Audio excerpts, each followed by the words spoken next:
Hello, so you may be wondering why I have the question mark skin up for my deer. Well, guess what? I've been working on a couple things and bam! Oh, she's smooth. Oh, it feels so weird to see it mirrored because I did this. Obviously, super obviously, it is based. Oh, there we go. It's based off of this set that I have. Yeah, so the more you know. And anyway, boom. DVD charms, and we'll see how it goes. New game, new file. What shall we call you? Confirm. I love how some of the graphics almost look like American traditional tattoos. I mean, or traditional tattoos, whatever you want to call that style. You wake up on the beach, soaking wet, salt water stinging the inside of your throat as if you'd nearly drowned. Water falls from your mouth as you open it to gasp for air. You have no memory of how you got here. In fact, you can only remember your own name, but not where you came from or a single fact about your life. What you do know is that despite the outrageous beauty of the landscape around you, you feel incredibly sick to your stomach. Ugh, wow. Really went down the wrong pipe, huh? You need a minute, or can I go on? Is it, bitch, stop talking. Stop coughing. I'm trying to monologue here. Can you die more quietly? Thank you. Because I can give you a minute. We've got plenty of time. Endless time, really. An eternity, if you catch my drift. Entity? Whoa, now. Whoa, not now, Ocean. Sorry. Sorry, may I continue? Please, go on. Okay, then. As I was saying, you look down at your feet, ankle deep in the crystal blue water of a newly arrived wave. As the water recedes back into the ocean, it reveals a grotesque discovery. Oh. A decomposing face stares up at you from beneath the sand. All you can do is vomit, a stream of dark bile, bugs, worms, and other ick. How did I consume that? Questions race through your mind. Where are you? How did you get here? Who is behind this incredibly charming and well-spoken voice in your head? However, answers don't come easy. Your mind is completely blank. What will you do? Oh, shit. Oh, I don't know. Do we run? I feel like we shouldn't run from the grotesque because this is Hooked on You. This is a Dead by Daylight spinoff. Do we close our eyes so we can talk to the ocean or so we can be with the baddie inside our head? Or do we dig up that face? You know, I feel like we should confront what scares us. We've already vomited. Perhaps in with that face. Let's dig it up. You brush the sand away from the half-buried human head embedded in the ground before you. A token? Just for me? You're so sweet. There's no body, just this head. As you pick it up, flakes of skin fall to the ground. The jaw falls open, revealing a gold coin sitting on the rotting tongue of this poor dead soul.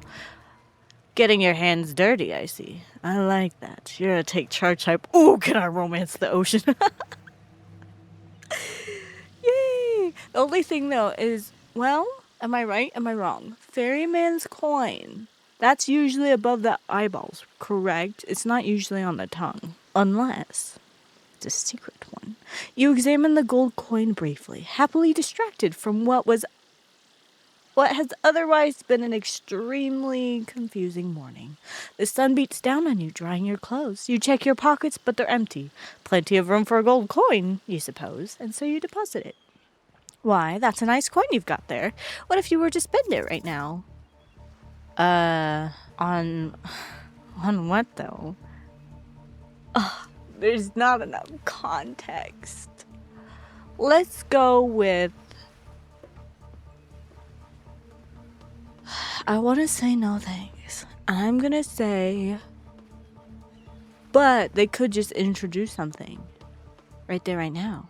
because there's a thing not so far from us. But at the same time, what do they suggest? I go check it in the ocean? Let's go with no thanks. No thanks. Look, I'm gonna level with you here. That coin you found is mine. I dropped it yesterday and I've been looking all over for it. Dropped it? Into a dead person's mouth? Could you just give it back? I mean, it was a really shitty excuse, but I can say fine. You hand the coin over to the me, I guess. It makes sense, trust me. In exchange, you'll receive the answer to one of the following questions. Where am I? How did I get here? Can I have my gold coin? But it's just the answer. So if they say no, then what's the point in asking? How did I get here? Where am I? Let's say how did I get here doesn't matter. Where am I matters. I like that. Where am I? You're about 10 miles away from an intellectual property lawsuit. Your mind doesn't have a chance to linger any longer on your current situation as you feel something soft bumping into your foot. A volleyball. When you look down, you find a volleyball sitting in the sand there next to you. You stare down, frozen. A voice calls out from behind you. Little help, please. You turn around, and when you see what's waiting for you, your jaw just about hits the ground. She's beautiful. Oh, dazzling. Oh, Wraith. Also dazzling. Oh my goodness, Spirit. Hello. I'm Trapper. Wow. Four gorgeous monsters stand halfway between you and a well-tended volleyball court. Damn, how am I going to choose? Each of them oozes with undead energy, a magical aura reaching out and penetrating you.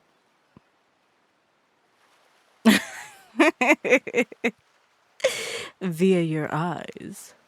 Your heart begins to race. Curiosity, fear, desire, you can't help but stare at these casually dressed, let's call them killers. I don't know, not to be judgmental, but that's just the energy they put out there. So many competing feelings rush through your mind at once that you are completely paralyzed. Hello? There are weird days and then there's this. All you can do is look down at the ball and back at this monstrous lineup of, well, literal monsters. Sexy-ass monsters, though. What do you do?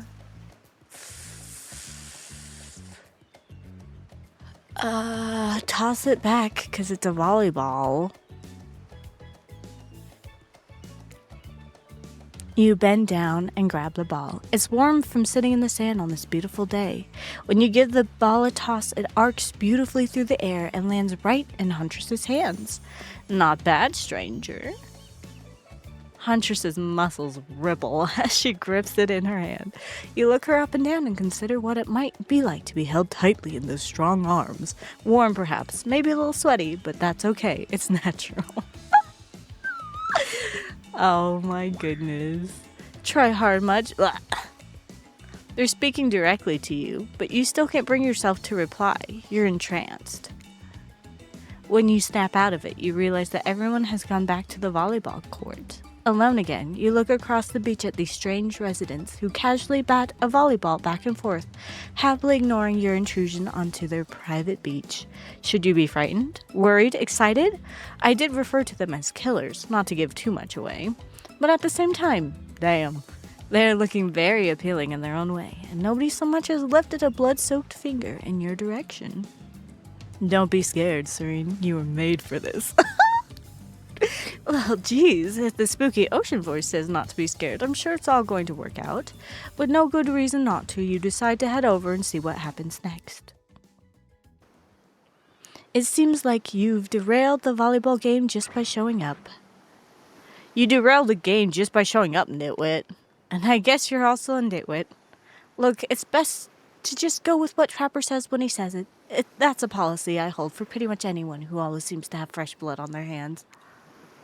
Hey, don't worry about it. It's all just a game. Existence, that is.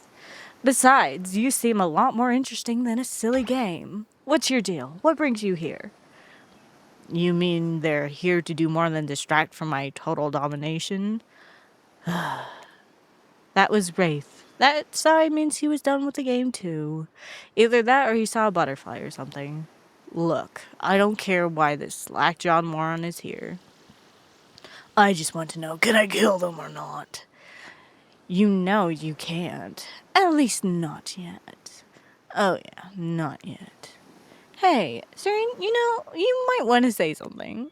Actually, never mind. There'll be plenty of time for that soon enough. Right now, this group has some questions for you. But be warned, answer quickly and answer well. This is a timed quiz and it will be very important later. Whoa. Oh no. Very important. Or not important in any way whatsoever. Probably that one. I can't remember. How attractive would you say you are? Very. I'd say I'm very attractive. That's what you think very attractive is compared to... Not the muscle man pose. Trapper flexes and his muscles are so tight you can practically see the blood running through his veins. No. You're like, ooh, veiny. If you could have any superpowers, what would it be? Invisibility, flight, or super strength? Oh, flight. Flight for sure. Technically, I suppose I can fly. Honestly, it's not all that it's cracked up to be. As far as I go, I'm still not where I want to be. What was your best subject in school? History. History? Nice. It's important to know what came before so that we are not doomed to repeat humanity's mistakes. I mean, we will anyways, but still. What's your favorite animal? Dog, cat, mustelid. I think a mustelid is that like a otter? Hi, my name is Odd, and I play this game far too much. Not otter, maybe otter, but like a weasel. I almost said weeble. What? Why is everyone looking at me? You think just because I'm the typical cute goth girl, I have some specific love of all things cats, and more specifically black cats? Well, I do, but you can all go to hell anyway. I love her. What's your favorite color? Blue, blood red, three-tailed corpse. I do like blue. We'll say blood red. I know they'll love it. Some call it the color of love, but love is just another word for pain. I feel like, is he crying? What's your dream job? Astronaut, nightclub promoter. Not working at all. If we get to do what we really want, why work at all? I do not dream of labor. It takes a lot of courage to break free from society's expectations to climb the ladder. Only she could spin laziness into some kind of grand crusade. These damn millennials. Best flavor of ice cream? Oh. Here's the thing. I will say chocolate. 'Cause chocolate. But vanilla's pretty good. My favorite flavor is pain. Same. Same here. Mine is vanilla, swirled with pain. Right. I think mint chip is the greatest flavor ever consumed myself, but enough about ice cream. Am I right? I do like mint chocolate chip. Hold on a second. This reminds me. I am right. Always. It's a lesson you should learn before we go too much further. Do what I say if you want to survive. Pick mint chip. We're teaching lessons now, narrator. You rascal. Kill or be killed is a rule on this island, even for faceless voices. Tell me, what's the best flavor of ice cream? Mint chip. I do like it. So obedient. I think you're gonna do just fine. Anywho, now that they know so much about you, I'm sure the group wants you to start getting to know them. I'm Trapper. Inconsistent with voices. I'm pretty... I wouldn't want to too gravelly of a guy, though. I'm Trapper. I'm pretty much run things around here. I'm the smartest, richest, strongest person on this whole island. I don't like losers. If you want to know what a loser is, say hello to Wraith. Hi, I'm Wraith. I'm nothing like everyone else. I like nice people and loathe big dumb idiots. Hey, what's up? I'm Spirit. I don't like most things. I really hate most things. I don't really hate most things either. It's not worth my time. But the things I do hate, I really hate, you know? Based on my personal observations, life is nothing but suffering, and society's carefully calculated lie to keep everyone subservient to those in power. It's best to choose to just not take part. Jeez, it's like she was downright murdered by society. She hates it so much. Oh no, wait. I'm remembering Spirit's story now. And that's almost exactly what happened. Hey, I'm Huntress. Don't let these bummers get you down. There's a lot of fun to be had on this island, along with lots of love. Yeah, there it is, if you know what I mean. Grow up. Grow a body. I've explained this 1,000 times. I'm dead, but I'm not a literal ghost. Just create a trail of fog. I'm not made of it. Whatever, fog body. That's not nice. He's not nice. You love it. Only sometimes. Ew, really? That's disgusting. That's why she likes it. Don't speak for me. I also hate it. Stop speaking entirely, actually. For the first time ever, I agree with Wraith. Let's move on, otherwise we'll do this all day. Besides, if I know this crew, and I do, they'll want to show off soon enough. If we're done playing, let's do something else instead. For once, I actually agree with the meathead. I say we go to my yacht. It's the massive boat docked nearby. I'll give everyone a taste of true luxury and power. Wraith rolls his eyes. Don't mind him, he just hates fun and happiness. No, I hate the endless, desperate, soul-crushing pursuit of wealth, the way it's flaunted needlessly and the cruelty it engenders. What about hanging out by the pool? Oh, sorry, I thought Spirit was talking. I find the water calming, simple, beautiful. Hey, what about our volleyball game? We can exercise and have some fun as a group. Are you all serious?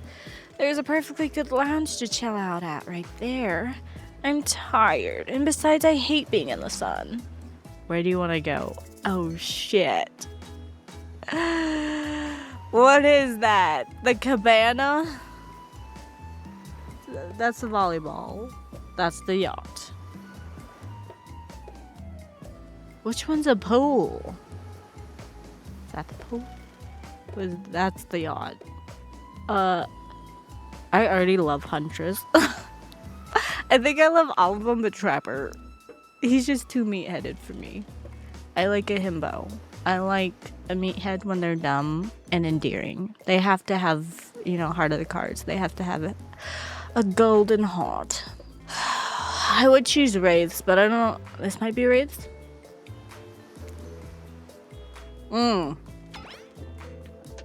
Well, the pool? You actually want to go to the pool? Yeah, I don't have to worry about rip currents, dude. Riptides.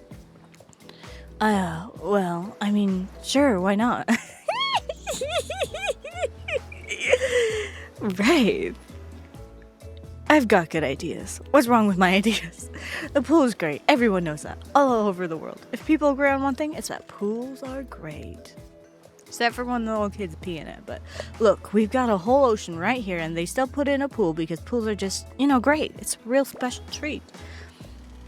And you thought it was bad when he stayed quiet. Hold on. Claudette and Dwight? Damn, Claudette. Just 1 moment. This is Dwight and Claudette, our activities coordinators.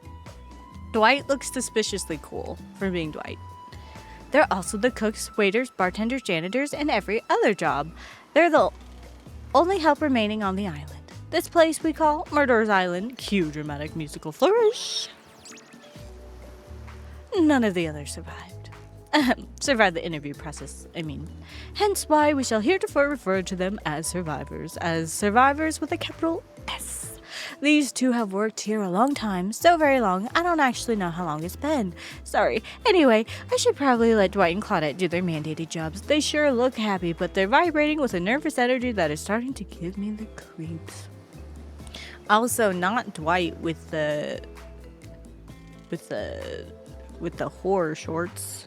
We will now escort the group to the venue of your choosing. However, in the future, we recommend waiting for us to present you with your options whenever possible, and don't just run off to various activities unsupervised.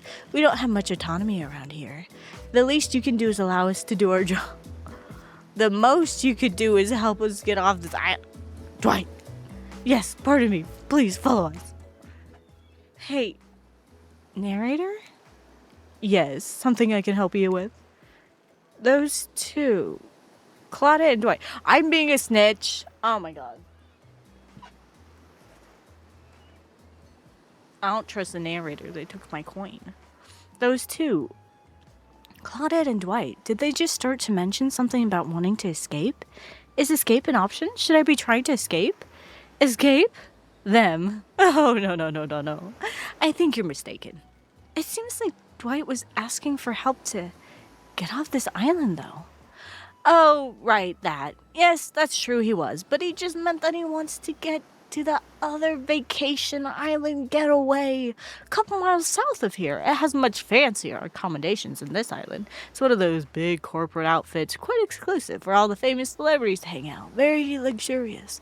Doesn't quite have the charm that this island has, though. Trust me, you don't want to go there. With all that money comes a lot of restrictions. This is where you belong. Now. Off you go. It's time for an activity. On this island, your decisions matter.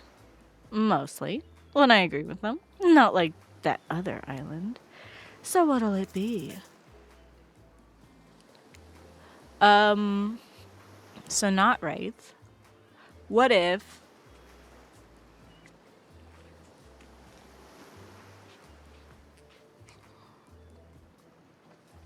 I don't want to go to the bar. But I also kind of want to go to Huntress. Let's say I feel like this one maybe. Let me just double check that I'm recording. Not that I've ever done that in the past, but you know. Finally, freedom from the preposterous premise that the four of us would be engaged in some sort of thrilling 2-on-2 volleyball match. Spirit looks at you from beneath her gigantic sun hat. She takes a conspiratorial tone. I don't know whose idea volleyball was in the first place, but I hate them. I tried to feign a sprained ankle, but everyone already knows that I technically float above the ground, so nobody believed I was even putting any pressure on my joints in the first place. Then I tried to annoy everyone by not giving a crap, and when that didn't work, I tried whining, and when that didn't work, I threatened to kill every single person on this island. But it turns out I'm not the first to toss those kinds of threats around on this island. Oh. So, thanks, I guess, for getting it called off. Are we threatening to end each other again? Now it's Dwight who takes the conspiratorial tone, his eyes shifting as he slips into a loud whisper. Please, just make it quick. Is what you'll be saying when we get behind the bar to make you the drink of your dreams? Hilarious, right? Right, Dwight? Yeah, right. So what'll you be having? Oh.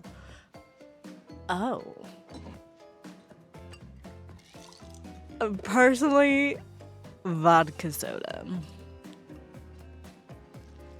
Sangria would be nice. A virgin daiquiri would... Vodka soda? Coming right up.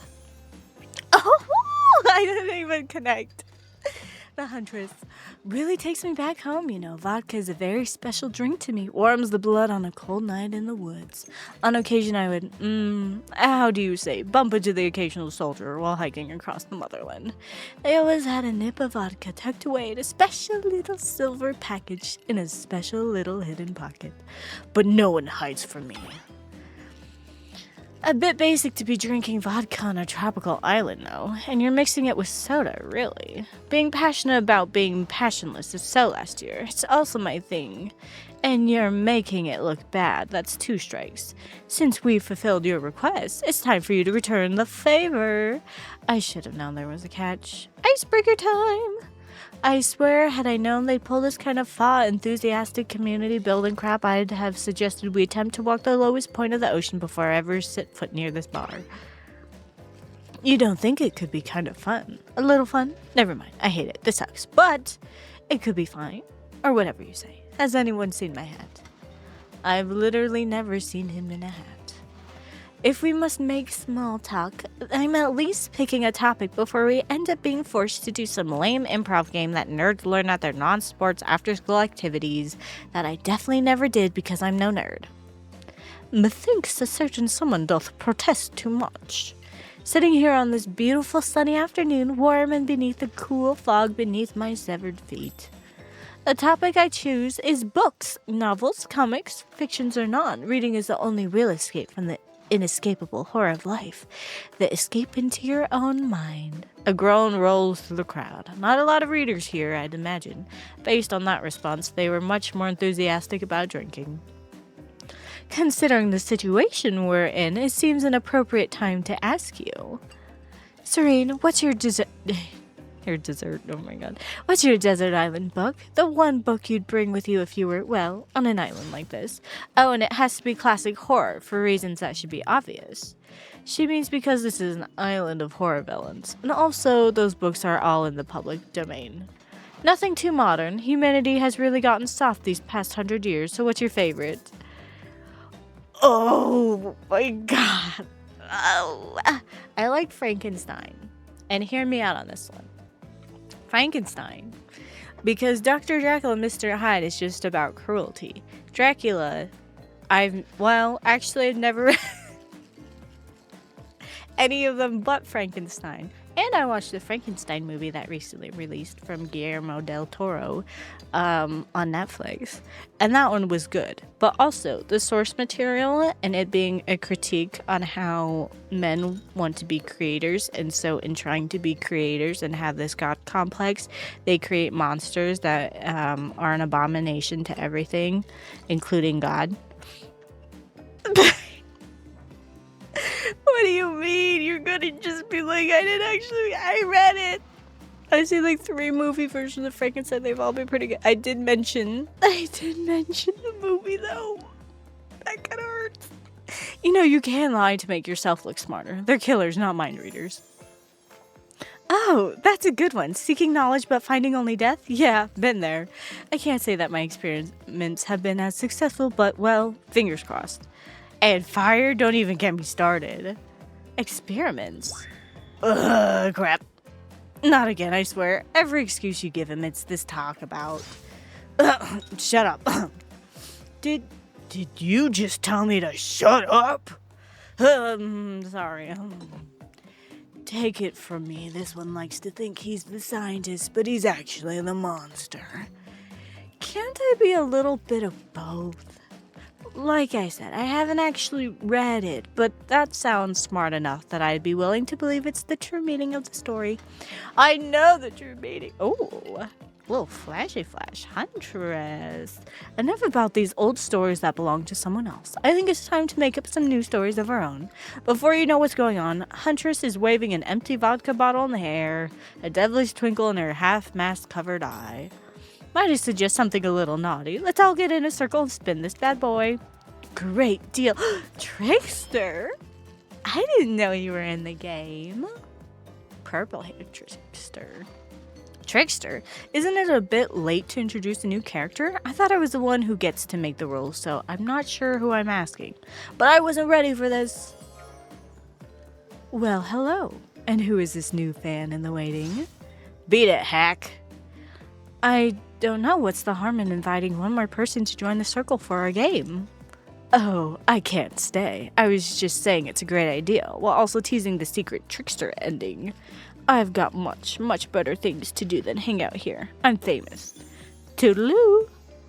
The rules are simple. First you spin, then you swap. Spit, that is. But let's be clear, this ain't a peep show. We're here to have a good time, but in a classy way. All makeouts will happen out of view of the public eye, real romantic-like. Yes, romance is a goal, so we'll all be waiting here in complete silence, trying to listen in and use our imaginations while you make out on the other side of the bar, but not watching, like adults. Romantic, well-adjusted adults. Twine. Serene, you're up. You grip the bottle in your hand and put your fate in the hands of the empty bottle gods. Minigames consist of 2 parts. On top, a pointer which rotates in a clockwise direction. On the bottom, a target you're going to be pointing at. This here upcoming minigame is a special minigame, perfect for those less coordinated because there is no winning or losing. Well, not technically. Wherever the pointer stops, that's your result. I suppose if it doesn't stop where you want it to, that's a bit like losing, but no one has to know if you don't tell them. Okay, ready to play, or would you like me to repeat that? Okay, what's my action button? Away we go! Spin the bottle and see who you're gonna smooch.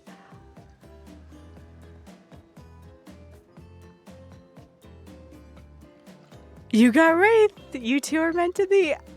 Honestly, is it gay of me to say I'd rather have Huntress or Spirit? So far, my issue with Trapper is that he's too much of a meathead. I'm sure he can be endearing later, but right now I'm just like, ugh. And for me, the issue with Wraith is that he's not confident. And confidence, I think, is something that, like, I just am so attracted to. So when I don't see it, I'm like, ugh. Psych! You actually have to spin multiple times to get your real result. First to get to 3 times is your true match. That's how we play hardcore spin the bottle on this island here. Now get your spin on. Oh, okay, Spirit. Oh, Trapper. Spirit. Oh. No. No. Ooh. Just this morning, you were waking up on a strange beach, surrounded by strangers with murderous intent.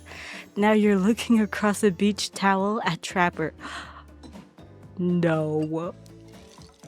Lust in his eyes, sweat glistening on his skin. Your heart races. You can feel your pulse pounding in your ears.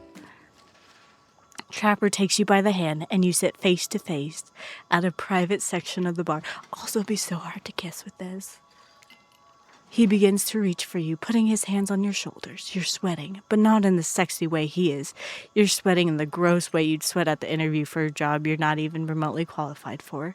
You don't know what to do. If you try and lock lips in this state, you might gross him out so completely that he'll never be able to look at you romantically again.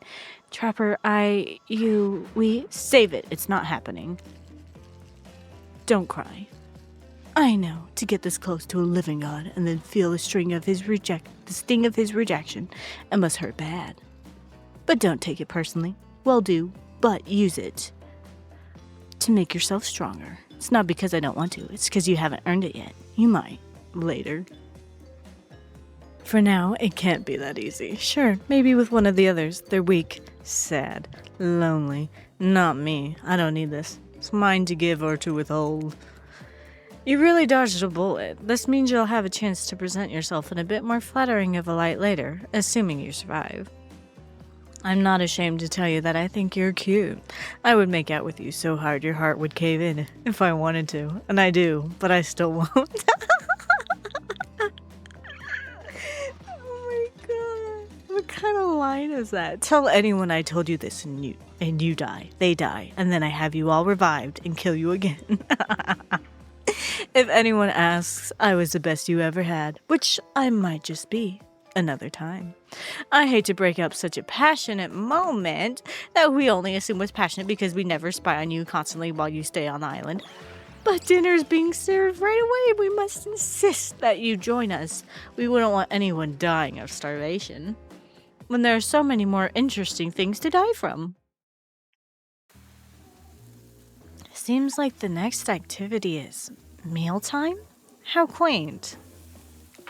You were expecting, what, capture the flag? Do you know how complicated it is to run a game like that? Much more so than sitting and talking.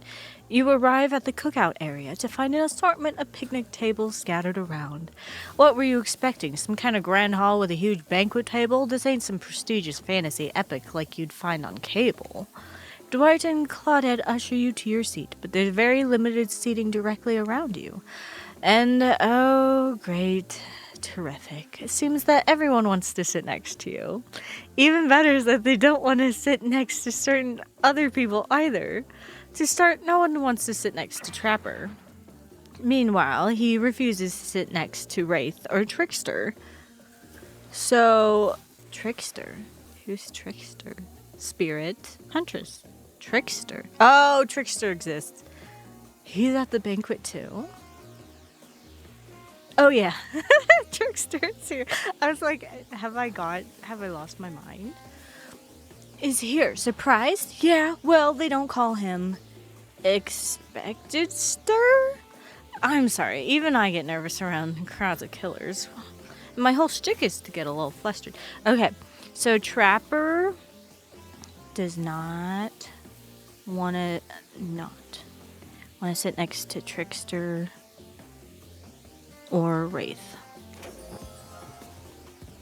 Hey there, look, you're looking good. Real good. And we literally can't let Huntress and Trapper.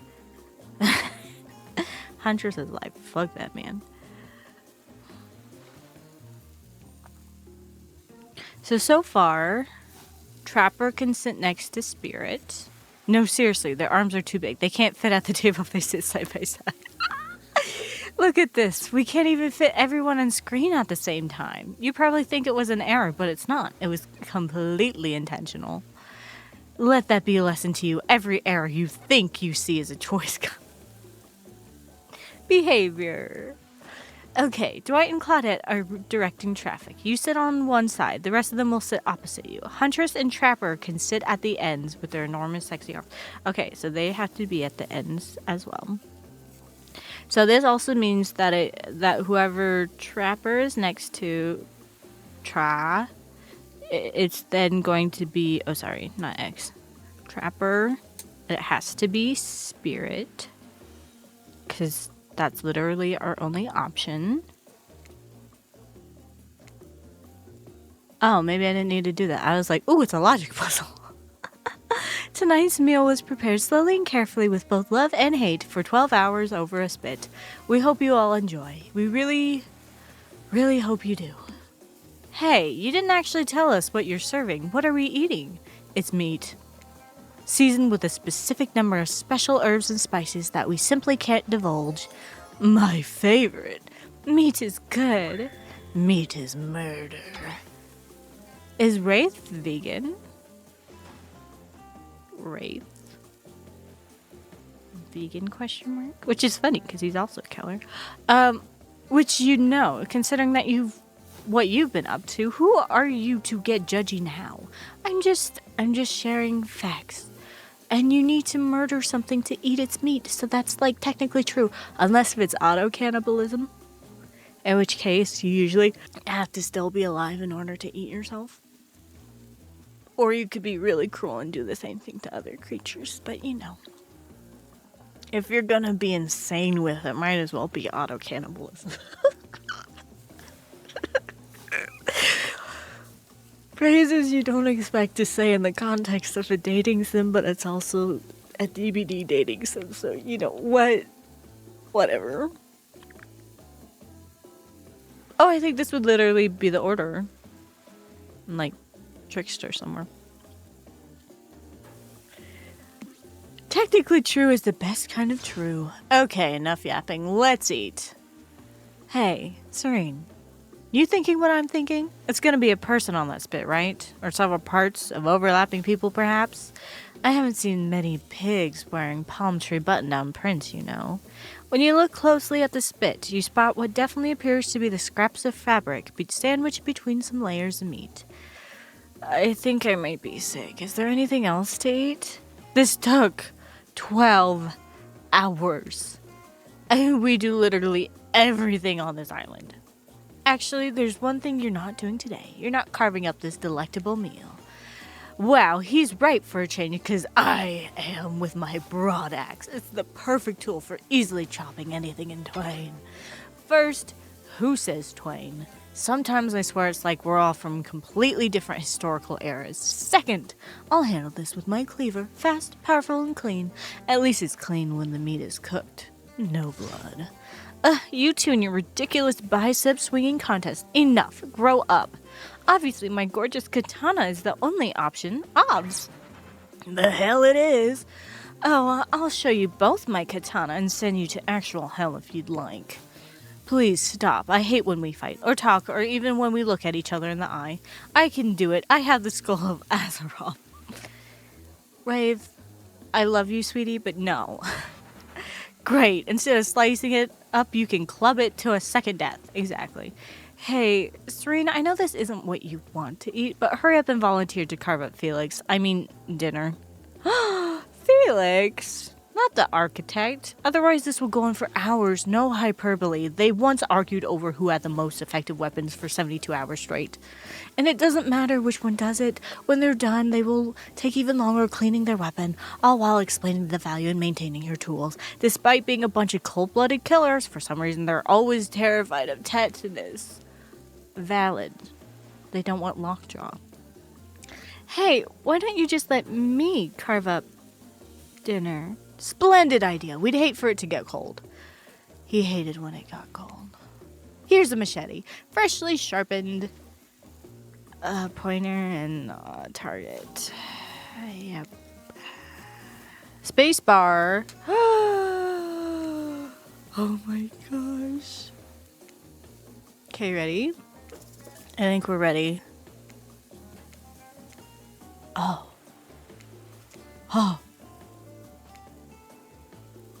I was so worried that I wouldn't let me do this. Oh shit, I've lost the timing though. Perfect. Oh shit.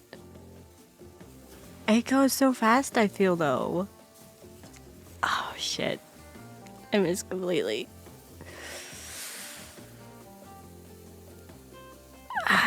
My brain just doesn't register this shit at all. Yeah, that was pretty good. I'd like to see what you could do with a less clumsy weapon. Yeah, I said it. Machetes are dumb. Dinner is finally served. For real.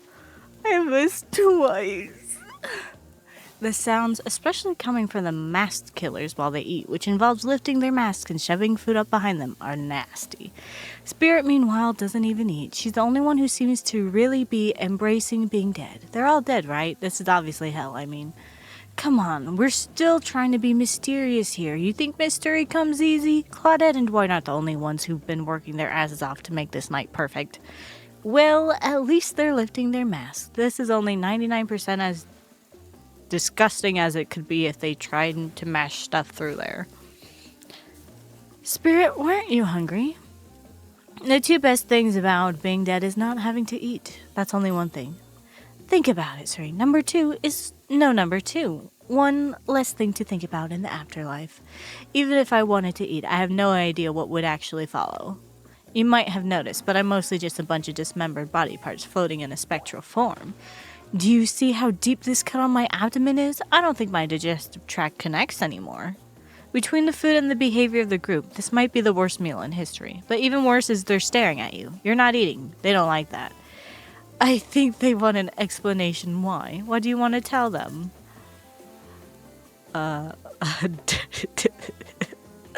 Look at this seagull. Wow, you ever see a seagull that big? I haven't. That's incredible. Anyway, what were we talking about? Lame misdirect. Yeah, she's right. Pretty lame. Own who you are, never compromise. Didn't you wash up on this island with no memory of who you are and how you got here? Yes, you did. Poor thing. You have no idea the last time you ate a real meal, and you've been standing in the sun. But the seagull, uh-oh, he just made a lot of good points. I swear. You're beginning to feel lightheaded. It waved at me. Maybe you need to eat to survive here. Either that or someone poisoned you. No, wait, you haven't eaten, so it can't be poison. Whatever the answer, you're clearly about to pass out. Oh, hey, it's me again. Your friend, mentor, and guide. Narrator to the narrator, the ocean. Not sure how I feel about that characterization, but I'll allow it. I brought you here, and I might be the only one who can help you now. There's only one thing you must do to survive. You have to figure out why you're really here. No one can tell you, not unless you follow the right path, or at least a right path. There's too many of those to count. Hopefully you pick at least one of those, because there are even more wrong paths. Many of them lead to your demise. Others lead to something even worse. Starting scene's over and having to fast forward back to where you were, am I right? For this place holds many secrets, even from itself. But the one that truly matters can only be learned if you answer the most important question. Why are you here?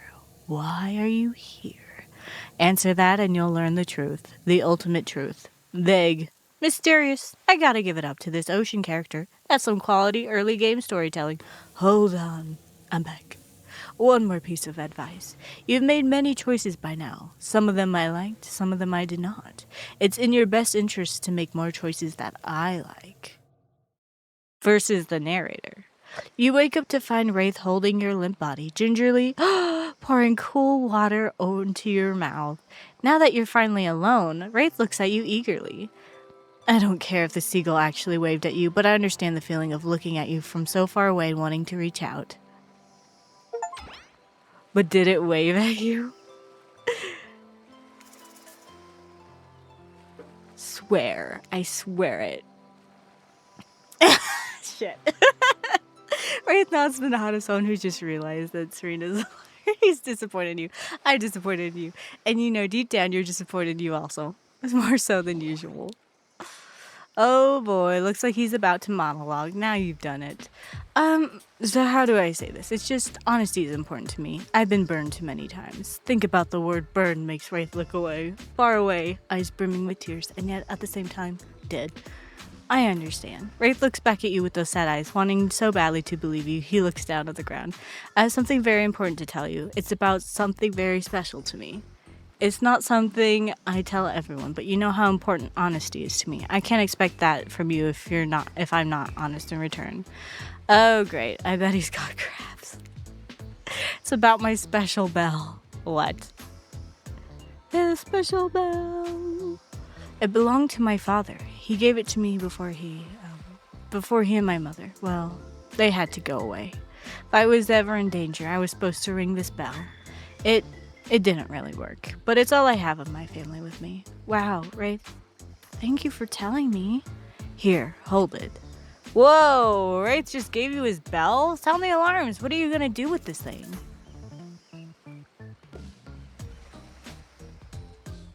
Oh, shit.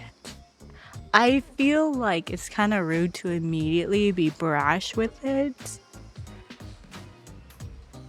But it's a sign of being safe, or hold the bell delicately.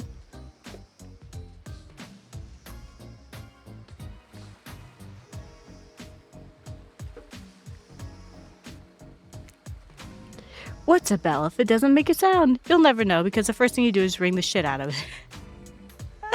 Oops. Why did you do that? I feel like I might be in danger. I'm lost. In your eyes. Then don't look at them.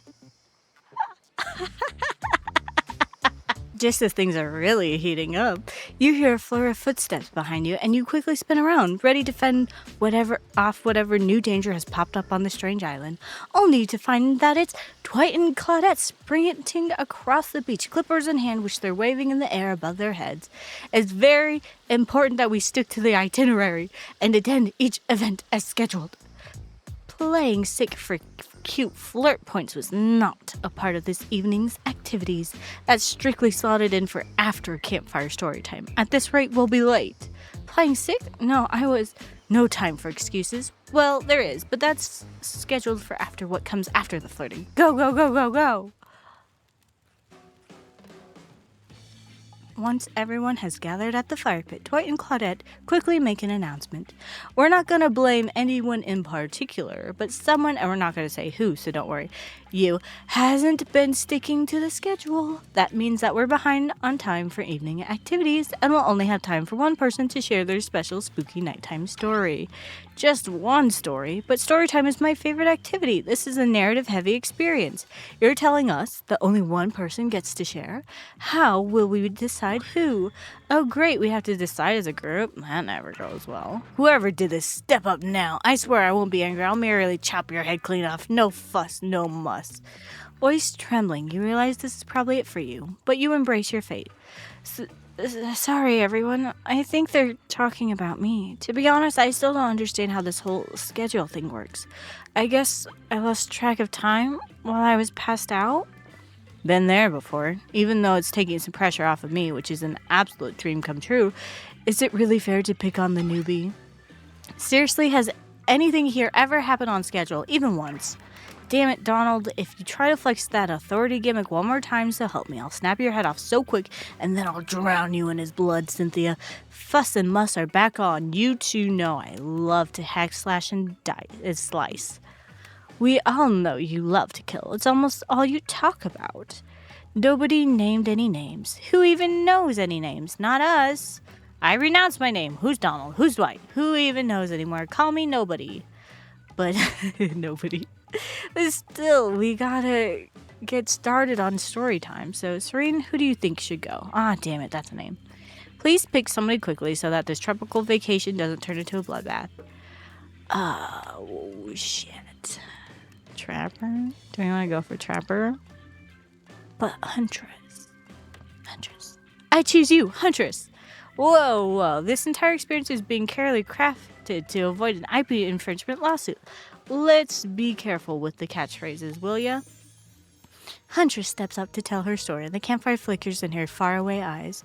There is a village outside the deep and ominous redwood. No child dared step foot past the threshold of thick trees and brush that separated safety from the unknown.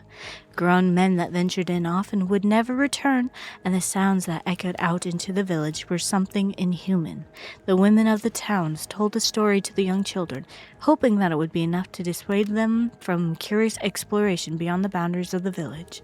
They told of a creature that lurks in the wood, half woman, half beast, singing like a siren, haunting, beautiful, her voice the last relic of her humanity.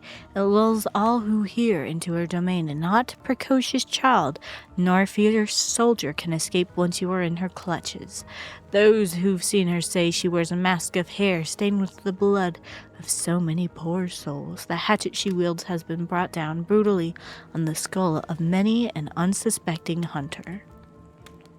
The nightmare doesn't end there, for what's a hungry beast to do in the frigid winters with nothing but hunter meat to live off of?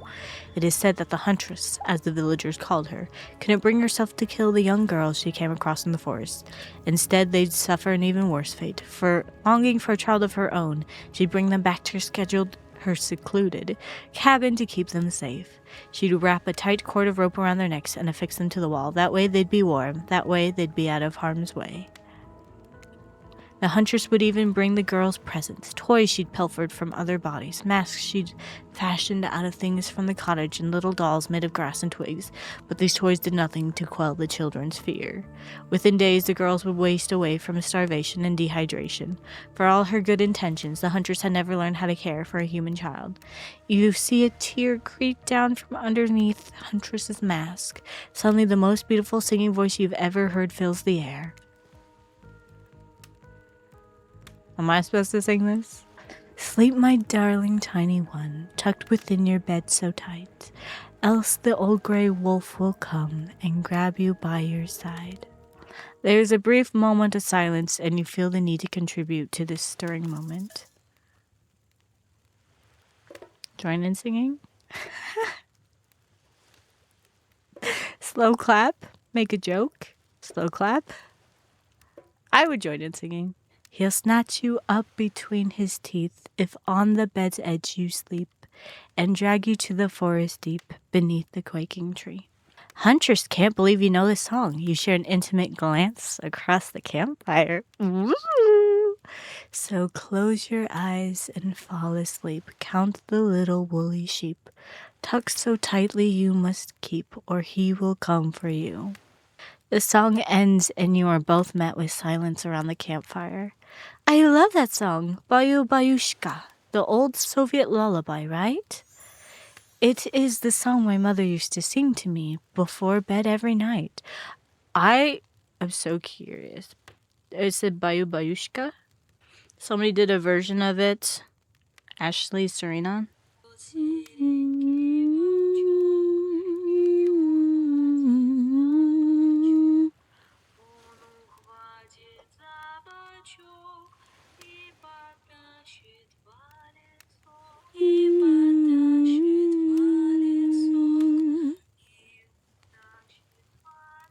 So it is what she hums.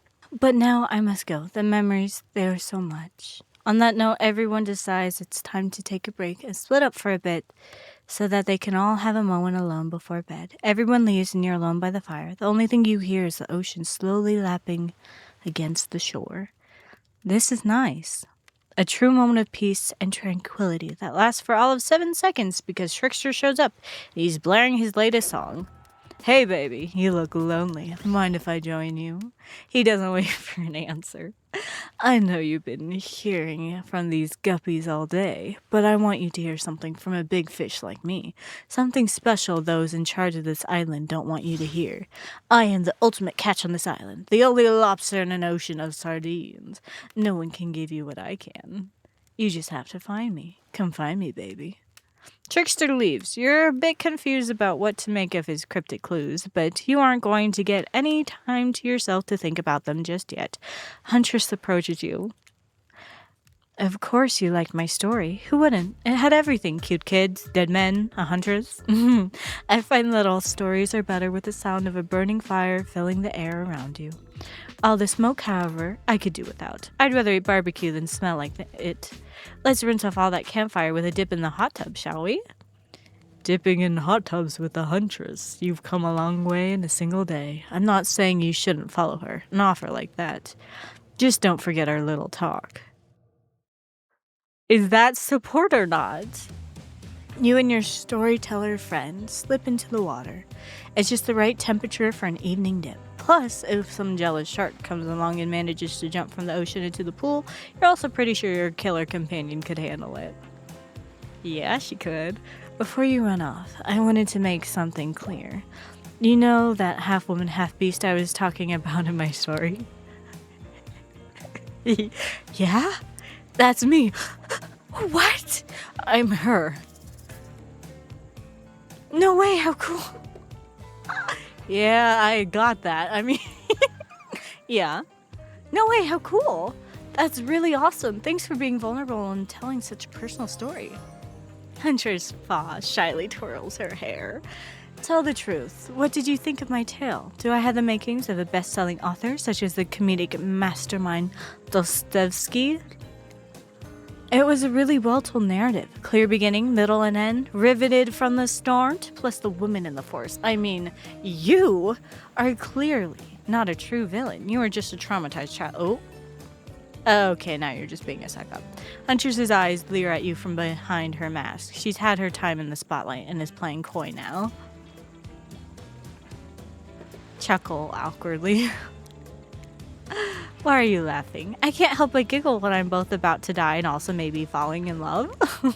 You can't believe how awkward this intimidating woman seems right now. It's actually pretty endearing. You notice the temperature has dropped significantly, despite your steamy company. It's a little chilly and your bare shoulders must be freezing. Let's head back to the fire and put me to bed, eh? We hate to intrude on whatever smooth moves we're about to avail themselves. But it's time for bed. Usually nighttime is when I do my best hunting. But after a day like today, even I'm pretty tuckered out. Will I see you tomorrow? Only if I don't see you first. You make a cute little bow hunting motion. Huntress catches the imaginary arrow you shoot in her teeth and then bites down hard, snapping it in half. At least you think that's what she's doing. It's kind of hard to tell. Good night, my little snack.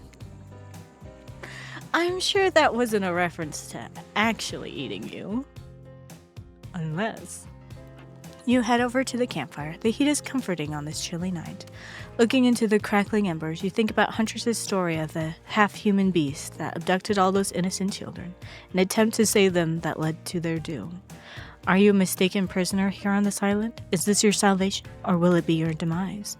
Before you can dwell too much on your fate, Claudette and Dwight arrive. Their now familiar creepy smiles, stretching from ear to ear. It's a bit menacing to see a smile like that, lit by firelight.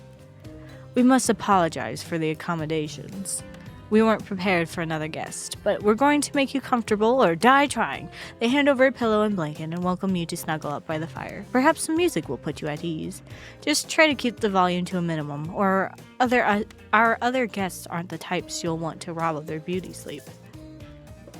Ready. Away we go! As you relax and look into the fire, the radio begins to fuzz and flicker. You examine it and decide that you might adjust the dial to fix it.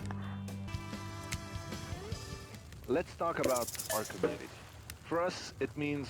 I don't feel like I'm hearing much. First of all, the community is you out there. It's you and everybody else either playing the game or talking about the game or creating content relating to the game or being inspired by the game to write music or to... This is devs. It's everybody that's part of what makes Dead by Daylight this amazingly rich and passionate environment. It means...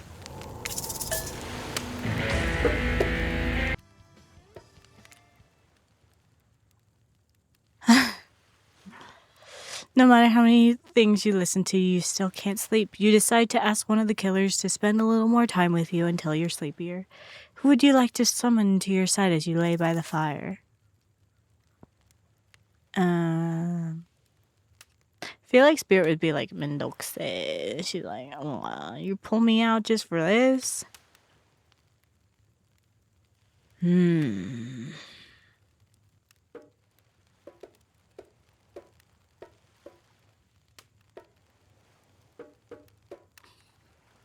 Maybe Trapper. Trapper, are you around? I was wondering if I could get a little company. Trapper tells you his secret for falling asleep when he's feeling restless. A heavy bearskin blanket is all you need. If that doesn't work, I just go for a late night walk and punch the first person I come across. You're a real charmer, Trapper. I'm not sure I'm brave enough to kill a bear or skilled enough to skin it. They're certainly not either of those things as far as I can tell. Here, hold on to this. Try not to hurt yourself. For me? Trapper hands you an entire bear's paw, complete with sharp claws. It's like the most aggro version of a rabbit's foot you've ever seen.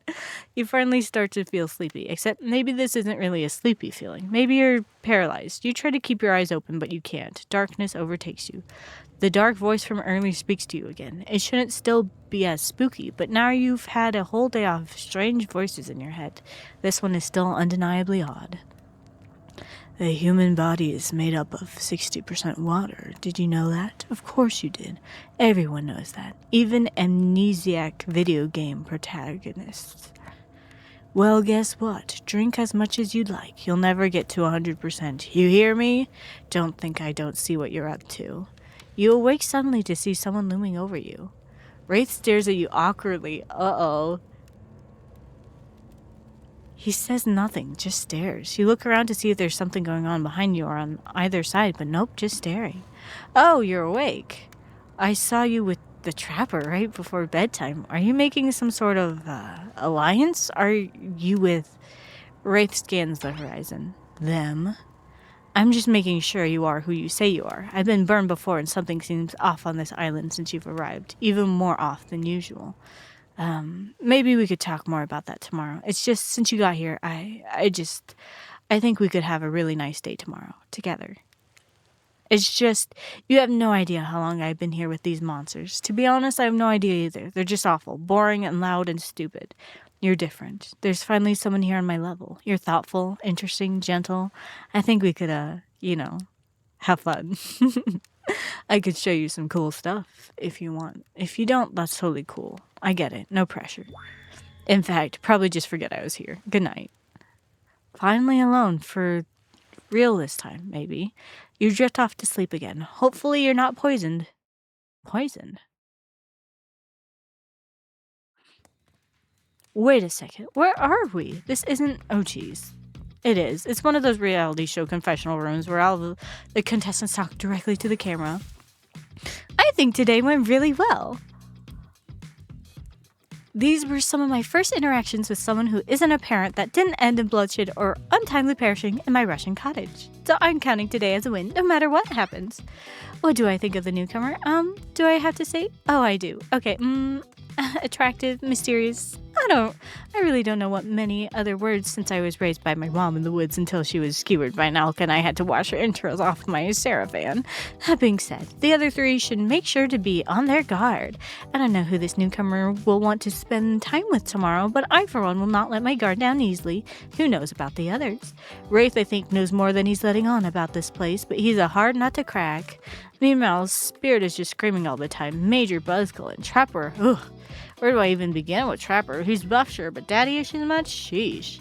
Look, I don't need anyone. I've been perfectly fine on my own since my mother died. I eat a fine diet of raw deer, bear, and human, and I'm fit as a fiddle. That being said, something about this newcomer makes me think that I might be missing out on some huge part of this thing called life. If I'm being honest, I want to kill just about every person I meet within a minute of meeting them. Even the few people I can tolerate, I want to see suffer for a long time before I kill them. But this person, for some reason, I would like them to continue living. For now, one false step in. Well, you know, everyone calls me Trapper for a reason, and they better call me Trapper. I swear, if I watch this later and you list me as Evan, I'm going to kill the Chiron guy. I'm not really sure how to feel about Serene. On one hand, everyone I've ever cared about has met an awful fate, so it's probably good for Serene if they just keep ignoring me. On the other hand, there's something about them that maybe, we could work on. Have you ever felt absolutely nothing inside? It's fine. Still alive. I could have died. Could I have died? You open your eyes. The sun is shining. There's not a cloud in the sky, and you feel great? Totally well rested. You're not even suspicious of the fact that you fell asleep by the campfire but woke up several yards down the beach. Wait. Are you on vacation? Was yesterday nothing more than a strange dream? No, not a dream. You really are here for another day. Why? I have no idea. You're obviously a weirdo. Speaking of weirdos, I see the rest of the gang is hanging out on the beach. This is definitely not a dream. I wouldn't rule out a nightmare just yet, though. At least they make for a sexy bunch, no? And talk about sexy, here comes Trickster carrying coffee. Morning, beautiful. I thought you might like a nice cup of joe to start this incredible day off right. Trickster seems suspiciously cheerful. I'm sure there's nothing nefarious behind his joyful demeanor, though. Everyone knows musicians are morning people. I also want to wish you luck. Today is an important one. My only regret is that I won't be a bigger part of it. Budgeting issues. Also, I'm just swamped with engagements, especially on the other island. Trickster winks at you if you want to ask him how to reach the other island. Now is the never mind, he left. Well, at least he brought me a cup of... Wait! Don't drink that! What the hell was that? They don't call him Trickster because he's good on a skateboard, and he definitely didn't get that name because he brings people drinks so they can have a good morning. That was almost certainly not coffee, and I don't want anyone casually poisoning, imprisoning, and torturing you. Yet. This is supposed to be a tropical paradise, the type of place you give a 5 out of 5, 10 out of 10, 2 thumbs up review to, not an eternal prison of pain. And please, make sure to leave a review. It really helps with the algorithms, including a like and subscribe, and a comment down below. Just trust me, I'm looking out for you, so can we please move on? Hey, wait a second. How did a possibly omniscient, possibly unreliable narrator physically just knock that coffee out of your hand? This is not a parliament, and the floor does not recognize the ocean to speak out of turn at this moment. I need no recognition, for I am the ocean. I dominate the land. I submerge those who defy me and become their watery grave. Actually, speaking of graves, I would like to say something important, something of grave importance. Fine, go ahead. Even if this place is an eternal prison of pain, and I'm not saying it is, even a place of extreme horror can still receive a 5 out of 5, 10 out of 10, thumbs up review if it was crafted with love and or that's the type of thing you're into. You know, the ocean is right. A lot of hard work goes into a place like this. You should really judge it on the artist's intent, and whatever possible, start from the mindset of giving them the benefit of the doubt. Constructing these elaborate simulations, vacations, is not easy to do. I have been meaning to mention this, but this background is beautiful. It looks like hand-painted. It's gorgeous. Sometimes there are small bugs or inconsistencies. That's just the nature of the process. Perfection is overrated. The universe is filled with mysteries. I hope you know on every single short that is a bug, that I always say that this game has its quirks. I'm not ever mad about a bug. I understand that they happen. And I'm not at the part at all that I'd be mad over a bug. The only time I ever mad at a bug is when I'm actually fearful of it. So even mad versus fearful, I'm just scared of it. And that was not even this game. It was Subnautica 2 for the Switch. And I fell through the thing and plummeted through the ocean because I was in a prawn suit, and it was not fun. I hate that. Ruined my prawn suit. That's the kind of thing that I'm like, ah! But, you know, things happen. We ought to celebrate those who venture to bare their souls as part of creative process with the ultimate intent of making things for our enjoyment, not to be overly critical of them. Are you two trying to sell me on this place actually being good? You don't have to say it like that, especially after I saved you from that poorly made cup of coffee. Sorry, we should have been here 5 minutes ago. They always do this on the second morning. Sad, really. Even if they do make some great points. Oh, sure, they make great points. I agree. Can we please move on? Yes, of course. Apologies, Serene. The last few minutes aside, have you been enjoying your time here on this island? Yes, I'm not suspicious. There's no option. If I were to summarize my time here, I'd call it a lovely time. Oh, lovely. We love to hear that. Because isn't that what this place is all about? Finding love? No. Shut up, Dwight. You'll get us all killed. Again, and again, and again. We do need to ask you one more question, though. We all had to sign away our rights to say anything negative about this place. Would you please sign this non-disparagement agreement? Sure. Yes, I would hereby agree to participate in a verbal contract stating that I, Serene, will never say anything negative about my stay here on this island. Perfect. Delightful. Excellent. Ooh, the ocean loves that. Hey, Serene, it's still totally cool if you have constructive feedback. The place to leave that is in a positive review, because we all know that nobody reads negative reviews of games or resorts like this. Anyway, I see Dwight and Claudette have gone into a trance, and with the grumbling I hear from your belly, that can only mean one thing: breakfast.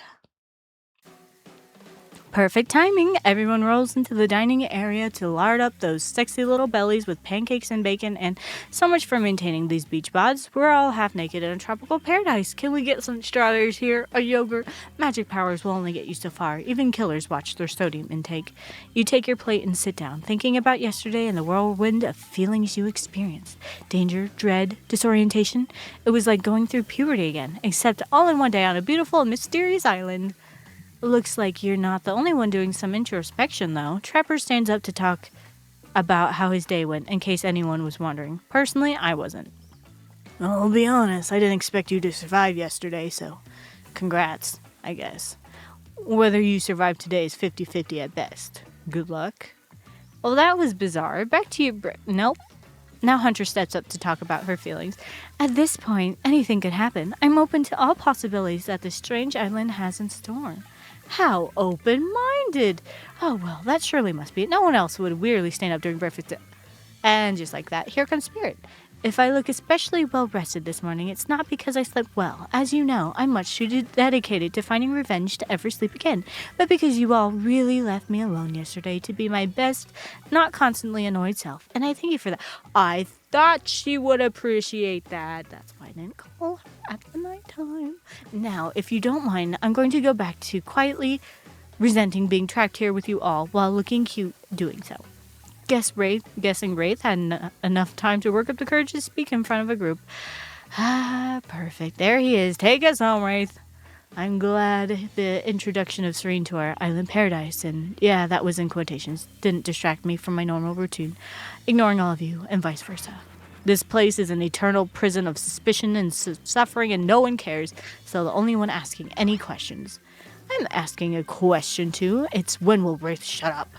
And now they're all looking at you expectantly. Wait, are you supposed to stand up and explain how yesterday made you feel? I think I need to process everything by myself. I'll see you all soon. Damn, what a power play. Keep on wanting more. You're getting good at this stuff, gamer. Sexy true-to-life experience. Shame you didn't get to eat any breakfast, but so be it. After breakfast, you head to the hot tub by yourself to clear your head. Yesterday was, in short, a lot. Before you get there, though, something catches your attention. You hear that? Who are you addressing? Me? Well, yeah, I guess that is okay, right? You know, I might be pursuing a relationship with one of these 4 fine killers, but it feels like the person I'm getting to know the most is you, narrator.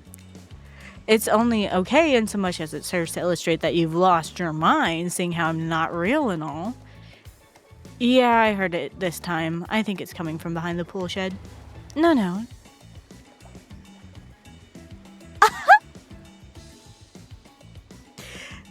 Dwight, what do you say? No, stick it in there. A little more. Oh, yeah, that's it. Yes. How does that feel? Intense. Nice. Yeah, that feels right. This is uncomfortable. Now I want you to take that and put it right. Yeah, you know what I'm talking about. Just like that? Exactly like that. I swear I had no these two even do whatever it is they're doing. I'm afraid to look. Please say something so they know you're close by and can hear everything. Oh wow, look at this super cool bottle of Trickster brand suntan lotion someone left on a chair. Anyone know where I can buy some? Damn it. Ah, come on, a little privacy, please. Dwight is panting and Claudette has a crazed look in her eyes. Sorry, I didn't know how else to let you know I was here and that I could hear you, well, you know. Know what? What do you think we were doing? You were doing each other? I don't know exactly what you were doing, but it sounded like fun? You think two people trying to find new ways to kill each other in a desperate search to make their own death permanent is fun? Oops. We get 5 minutes to ourselves every day, and we spend it hoping if we stab each other in just the right spot, we won't get resurrected. I've come to believe that the key is finding the exact place we need to bleed out from, and I believe that place is our appendix. Why else would it be there? Makes sense to me. Did you actually think we were me and him? Dwight?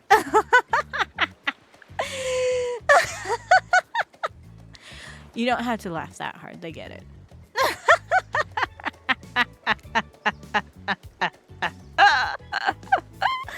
My life is a nightmare, and yet somehow it's never been worse than right now.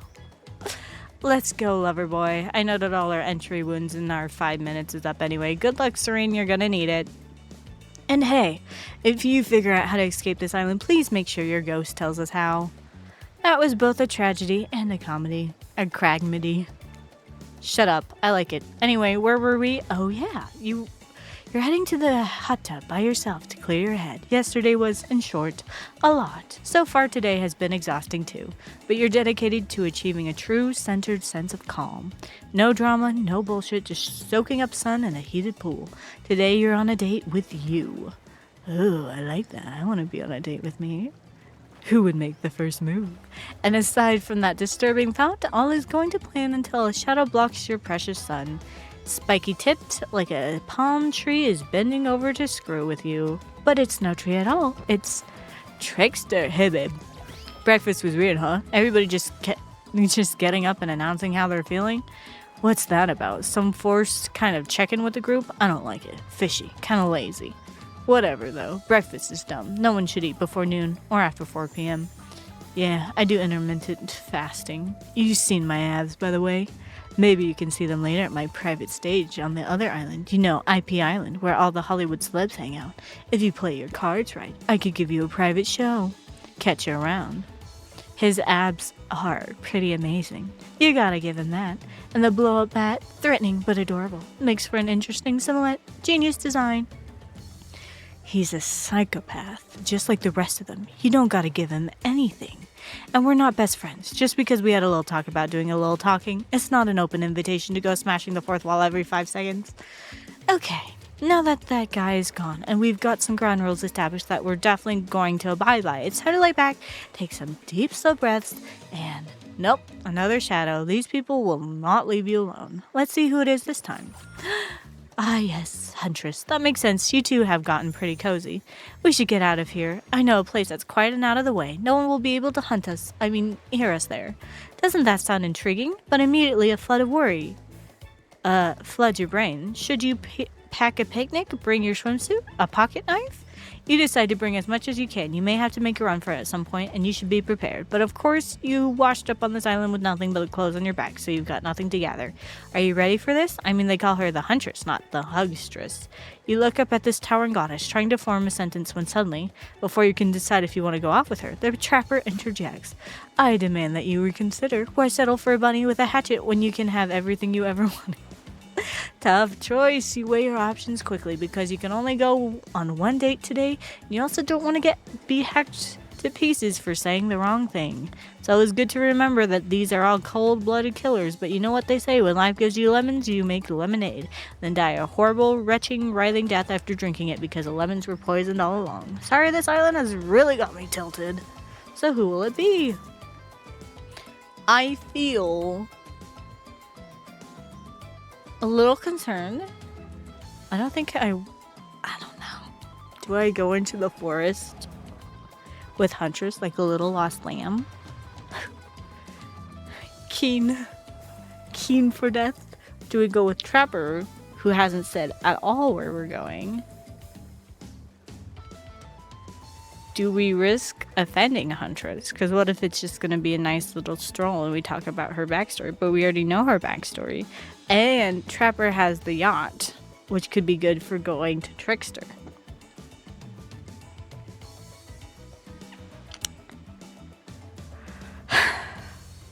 But I love Huntress more. If we die in the forest, so be it. Well, should I? Yes. I gotta go with Huntress. Whee! You and Huntress, forest friend. Make your way to the secluded beach house. Your heart thrums in your chest. Don't look it up. Thrums is a real word, I swear. Are these nerves of excitement or terror? Isn't it fun to mix the sexy and the horrifying? Huntress is quiet as a mouse as she guides you through the island forest. You struggle to keep up with her. She moves like a jungle cat, all muscle and silent, leaps across thorny bush. She halts suddenly and you crash into her. Having been desperately trying to keep up, you follow her gaze and realize that you've arrived. A cabin in the woods, obligatory in nearly all horror films and stories. And you've come here willingly, with a fearsome killer. Great job. The cabin is cozy, but something seems off about it. You can't quite put your finger on what it is. Hunter stares at you through her bunny mask, cocking her head to the side as if trying to gauge your reaction to her hideaway. Are you going to invite me inside? Why do you need an invitation? Are you a vampire? No. Oh. Is it just me or did Hunter seem a little disappointed? Didn't peg her for a lover of the thing, but hey, I don't judge. Come in, let's explore. You follow her inside. It's creepy, rickety, and definitely not up to code, but it has a certain homey charm. You're quite the decorator. She blushes. Indeed she is. A chandelier made of bones hangs delicately from the foyer ceiling, and a collection of trinkets lines the mantel. Something tells you the people who once owned these things are not of this mortal coil anymore. Could you be Huntress's next victim? The thought gives you a wicked thrill. Hey, she's looking at you again. What do you think of my collection? I could learn to like this. I could certainly learn to like this. The whole place is quite tactile. There's so much to look at. The organized chaos makes me want to craft things with my hands. I knew you'd like it here. You're the eye of someone who appreciates fine stolen things. I can't wait to go treasure hunting with you. We could find so many more goodies on the island. But first, what do you think of the other killers on the island? I mean, Trickster is pretty out there, but everyone else seems like they have interesting backstories and whatnot. A little gossip, huh? What are you playing at? Huntress considers this for a beat. She seems to have two modes, thoughtful and explosive. You hope to never be in the splash zone when the explosive part emerges. Why? Are you jealous? Before you can answer, the house begins to shake. Huntress loses her balance on the termite-infested floor and falls into your arms. You are not mad about it. But before you have time to enjoy taking this moment in... Crabs! Oh no, it's an attack! A horde of killer crabs invade through the crevices in the poorly constructed cabin.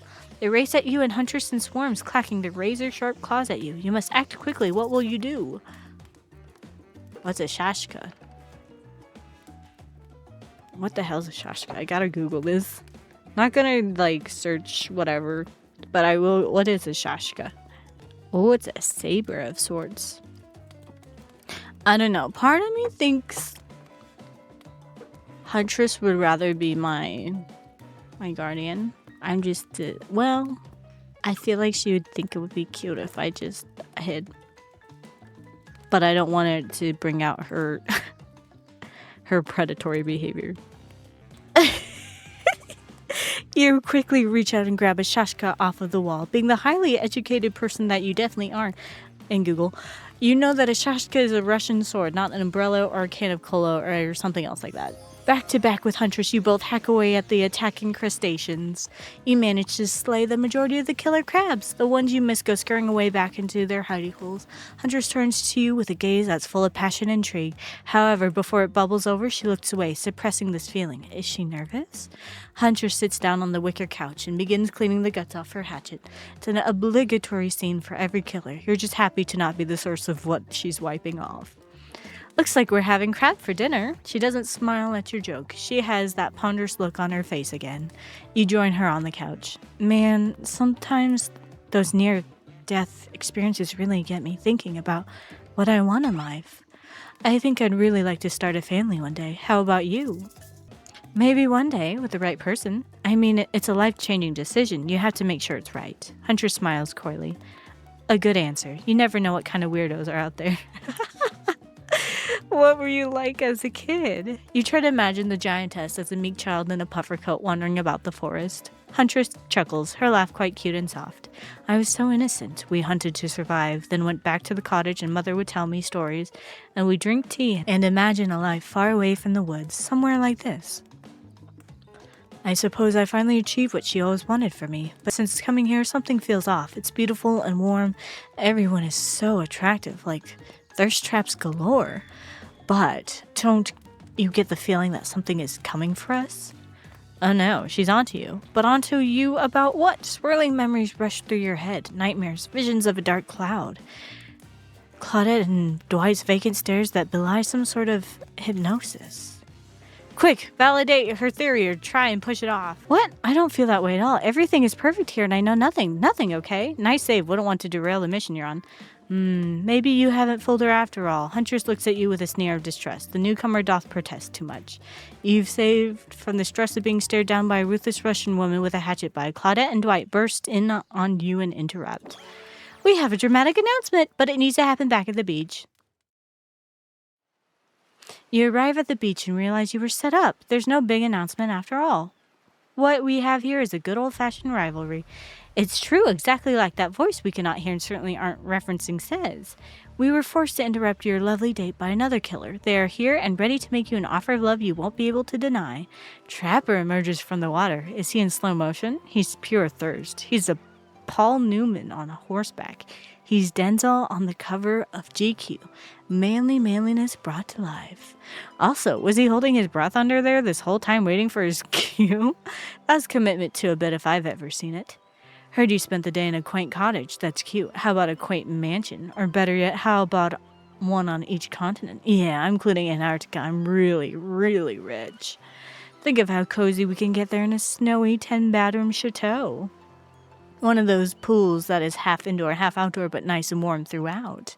That way you can kill a mama polar bear from the outside while watching her cubs cry over her body from the inside. Wow, Trapper's the real deal. And by real, I do mean really, and by deal, I mean evil. Plus, you really want to hunt for your food for the rest of your life? With me, you get it both ways. Savagery and someone to clean up after you. Sounds nice, huh? That does sound amazing.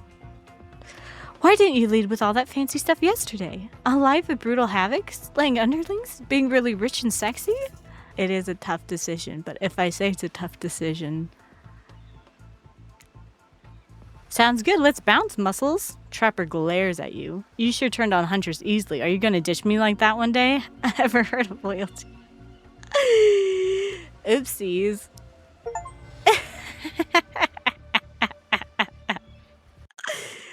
Let's try it again. I wondered. Totally. I think you're onto something. What do you know? How long have you all been here? Do you remember anything at all about why we might be here? Been having these dreams, seeing things. I think we are all serving some greater purpose here. Huntress reveals a strange object that she stole from the stage where Trickster performs. It has some strange symbol on it. The same as a coin. Truthfully, it doesn't seem that strange to you. It's just a glass bottle. However, the label is interesting. She hands it over to you before she can explain her theory. Claudette and Dwight burst in on you and interrupt. We have a dramatic announcement. It is saying that he's evil. That life isn't for me, bro. I'm very impressed you can speak with implied quotation marks. Very cool. This guy is a total douche nozzle. Try hard much? He's like the turn of the century Pacific Northwest version of a Wall Street bro. Trust me, it tracks. Patrick Bateman with a huge chip on his shoulder. You wouldn't go with him if he were brandishing a cleaver at you. Oh shit, he is. Give in to anger. Thanks, but no thanks. I'm into a quieter lifestyle. I relish my independence and don't need someone to wipe my butt for me. You, you run back to the huge arms of Huntress. She hugs you tight. So tight you think you feel the life leave your body for just a moment. But it hurts so good. You know what? I'm impressed that you stood up to me. I appreciate someone giving me their totally honest opinion, even if that opinion makes me want to carve out your liver. And the butt wiping comment, that's not what I meant by clean up after you, but I'm hiring someone to do that for me the moment I get home. Trapper leaves and you turn to Huntress, walking in slow motion back into the water. It's pretty weird. He just gotta stay in there all night. Shall we continue our date? Huntress leads you back to her cabin. You thought you'd remember the way, but it's like the forest has completely changed. Nothing is familiar. Better not get lost out here. Can you believe that guy? Classic Trapper, pulling a move like that. I'm so glad you chose me, though. I don't think we've explored all there is between us yet. She winks a bunny mess eye and scoops you up onto her back. Huntress runs through the woods with you piggyback riding her. The wind ruffles your hair. Animals clear a path for the mighty woodswoman as she races by like the lead from the famous teen vampire drama in that one scene where he calls her a spider monkey. Huntress doesn't call you that. Whee! Eventually, she gently lowers you to the ground, and you take in your surroundings, a wooded clearing in the forest. Huntress prances about like a deer in a meadow. I like to come here sometimes to clear my head and hack up a few cute woodland creatures. Foxes are my favorite to slaughter. They think they're so cute and sly, but I see right through them. They're just assholes, great with hot sauce. Huntress hears rustling and darts off to find its source, crouching down low like an animal. Now you're alone in the middle of the forest. Which way did you come from again? No idea. Your sense of direction is all off. A mellifluous voice floats around the air, landing upon your ears like syrupy honey. Come find me. Found her. Perfect. Oh, does that count? Okay. This one's faster. Oh, not bad. You missed completely. Tag! You bop Huntress on the shoulder when you find her. She high-fives you. You trying to date this young lady or just bro down all day? You're so good at hiding. I'm having a real blast. Thanks. They say it takes 10,000 hours of practice to get good. Hey, they do say that. That was fun, huh? I keep trying to just relax and have a good time, but that's really hard for me. Anytime I let my guard down, something terrible happens. That's a lot. And something on this island is for sure out to get us, if only I knew what. A desolate energy fills your chest. You've said too much and anger flushes around you. Do what you came here to do. You clutch your head in agony. What are you doing here? Oh look, Claudette and Dwight are back. Okay, we swear we are here for a good reason this time. Yeah, no one is manipulating us this time. It's just time for dinner. Come get some grub. What a fun day you've been having. I can see it written all over your face. You're shining. That's not just the remaining anxious sweat from spending an afternoon courting a psycho killer. No, you're really feeling this whole romantic experience. Don't worry, I'll keep your dirty little secrets. But enough. Gentle ribbing. It's time to get back to business. All the, appetizing singles have arrived for dinner, including Trickster. Wraith is here too. We're not going to do the gag where we cram them all on screen at the same time again, so just believe me, they're all here, and they're just as sexy and demented as you remember them. With your love on the line, everyone is being very careful not to offend you by saying the wrong thing. Congrats, by the way, on getting this far. I'm as surprised as you are that these four are falling for you.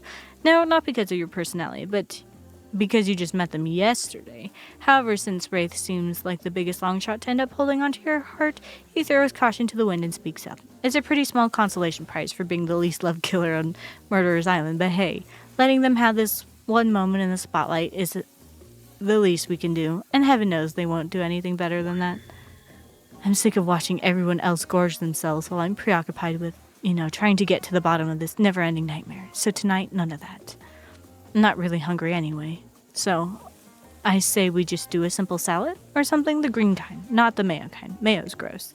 I'm fine with just lettuce. It doesn't have to be fancy. Not iceberg, though. It has no nutritional value. Letting Wraith choose was a mistake. That's on all of us. Dinner will be served shortly, but certain power brokers would like to know about your day.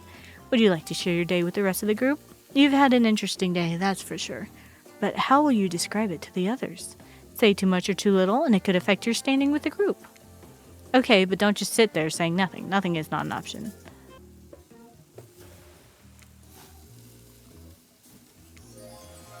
Oh, yay! It's true! Oh. We talked about our crab experience. I'll fall asleep tonight to the delicious sound of crunching crustaceans. That would never happen on my yacht. I grind them up. Much more satisfying way to kill crabs. At least those kinds of crabs. I have a little comb for that that go, woo, yuck. Dwight and Claudette bring out dinner. Everyone eats in silence. No one trusts anyone now, and they're all very tired. Oh wait, no, sorry, that's a very supernatural horror thriller set in Antarctica. Not a charming parody dating sim set in an undisclosed tropical paradise. Bon appetit. Don't you mean bon? No, almost everything we serve has a lot of bones in it. Even the vegetables. Impossible to avoid. Everyone eats without speaking. Tensions are rising, both of the sexual and deadly variety. When everyone finishes, Dwight and Claudette come back to clean up the table. They linger around you as they pick up your plate. Take your napkin and dust crumbs off the table. What would you like to say to the servants? Thank you. Your top-notch service is much appreciated. Everyone, if you would please be so kind as to follow us to the fire pit, we'd greatly appreciate it. We've been told, oops. So you can go willingly or you can go unwillingly. You have no choice. Tough cookies. Did you have a choice on how you said that, dweeb? Yes, and I immediately regret how I did. Good. Something needs to change around here. Fire is rebirth. Fire illuminates the soul. I hope the fire isn't too smoky. Smoke hurts my eyes. I have pretty sensitive eyes. I'm also horribly afraid of it. The fire, I mean. Not my eyes, because of my childhood trauma involving fire. And finally, everyone starts moving towards the fire pit, if only to get away from Wraith's complaining. You take a seat on a comfortable log, feeling the fire's heat against your skin, and wait for other killers to take their places, wondering who will want to tell a story this time. Will narrator tell a story? I bet they've got a stunningly creative mind. Hey, you think, are they allowed to simply place thoughts in my mind like this? Doesn't seem fair. Everyone makes their way in, but something unexpected happens. Nothing happens. Something almost always seems to be happening here, so nothing is probably not a great sign. Oh, cool, and now everyone is looking at you. So, do something. Should I pick someone to tell a story, or we could play charades? Sparkle? Well, we were actually thinking, why don't you tell us a story? Wraith points his spine and skull staff thingamajig at you. You duck out of its way. Who knows what that thing can do? Probably shoot lasers. Try not to bore us. We're just very interested in you. Don't speak for me, Huntress. Now, you can't tell if you're warm from the fire if it's your nerves heating up. I know that the fire is right here, but maybe if we stop talking about it all the time, we can start to pretend it's not here and doesn't, threaten to burn us all alive. He's not supposed to hear me. Get out of here, Wraith. Serene was about to make an important decision about telling a story or not. Fine, I'll tell a story. Sure, I'm game to tell a story. I hope it's a mystery. Okay, what type of story do you want to tell? Romance? Adventure. Action. Let's do adventure. Alright. So, you like your Dwayne "The Rock" Johnson movies? How about some adventure? Now we're talking. It's not my favorite, but I respect your choice and will nod politely. You don't have to say that, right? Just nod politely. Okay, ready? Here goes. I really like to go fishing. Solid hobby. Great foundation for a story for sure. You pause. Everyone is waiting with bated breath. No pun intended. Oh wait, that's it? Not much of a story. Barely even a thought. My pun was better than that story. Are you sure that's all you have to say? No, you were kidding? No, I was just kidding. So what type of story do you want to tell? Personal? I'll get a little personal now, if that's okay. Those types of tales are the best and often the most sad. It's a bit of a love story. Is it about two strong hunters who meet when they both try to bludgeon the same wily Wolverine? Or about a deranged killer who makes the only woman who ever believed in him witness a display of shocking violence? Not quite. It's about my parents. They met at a party in college he was hosting. She'd been dragged there by some friends. Oh, they couldn't have been more different. And yet, as the night went on, they were drawn to each other. She made fun of his taste in music, and he took an interest in her major, women's studies. They were married within 2 months. Bit soon to know if you can trust someone, don't you think? It's so sweet. Exactly. I learned a lot about love from them. If you know, you know. Some people don't need years to get acquainted with someone. Love could spark from a look across the campfire. Now you've got their attention. Each killer is furiously attempting to catch your eye from across the fire pit. It's quite alarming, actually. Except for Trickster, who has headphones in and is loudly playing his own music to drown you out. Okay, that was not a very good story. I don't mean to insult you, but it was actually quite bad. Sorry, but this narrator keeps it real. We can't just end it there. So who else would you like to hear a story from tonight? You look from killer to killer, trying to decide who might be the most entertaining. Maybe we want Wraith to tell a story? But people, I feel like in a group setting, it's not the best choice. And he wouldn't divulge anything important. I feel like Trapper would want to talk about himself. But first of all, I need to pee, so I'm gonna be back in just a bit. Okay. Let's go with Spirit. I suppose I could tell a story. I don't really want to, but anything I say is sure to be better than whatever you get out of anyone else in this group. Like all good stories, I stole this one from someone in the past who is dead now and can't do anything about it. It's called The Bride, technically I suppose the fiancé. One winter, a young couple decided that the next spring they would be married. The two were madly in love and could not wait for the snow to melt so they could join in matrimony and unite their souls for eternity. Per the latest bridal trends, they decided to have their wedding ceremony at the edge of the woods by a beautiful shabby chic farmhouse. Together, they spent months planning the details of their wedding. The two created invitations, figured out seating arrangements, and tasted 100 cakes before settling on the perfect one. They chose Lily Coy, by the way. So fancy. Oh, I love Lily Coy. When it came time to figure out the decorations, however, the bride, or the fiancé, I guess, since she wasn't actually married yet, wanted to take the lead and set the style. After all, her boyfriend had been wearing cargo shorts and open-toe sandals for pretty much their entire relationship, so he was definitely not to be trusted. Having decided on such a lovely natural setting for the ceremony, the fiancé decided that she would create unique floral arrangements from the local wildflowers that surrounded the farmhouse. As soon as the sun rose on the first day of spring, she set off into the woods. Each day she spent hours mapping out where the best blooms could be found and prepared to pick them herself the morning of the wedding, so that they'd be at the height of their freshness and beauty. Enamored with the incredible variety of flowers in the woods, she surveyed the fiancé, since they had not been married, became obsessed with knowing just how many there were, so that she could choose the absolute best. When the fateful morning of her big day finally came, the fiancée told her husband-to-be that she had one final errand before the wedding. Excited for the ceremony to come, she dressed in her beautiful white gown and set off into the woods to gather flowers. Treading carefully, she followed her route, selecting only the best stems and collecting them in a basket. However, when she came upon a once familiar clearing, something was not as she expected. Somehow it was more beautiful now than it had ever been before, and just on the edge of her view was a new bush filled with blossoms so vibrant and colorful she became dizzy just looking at them.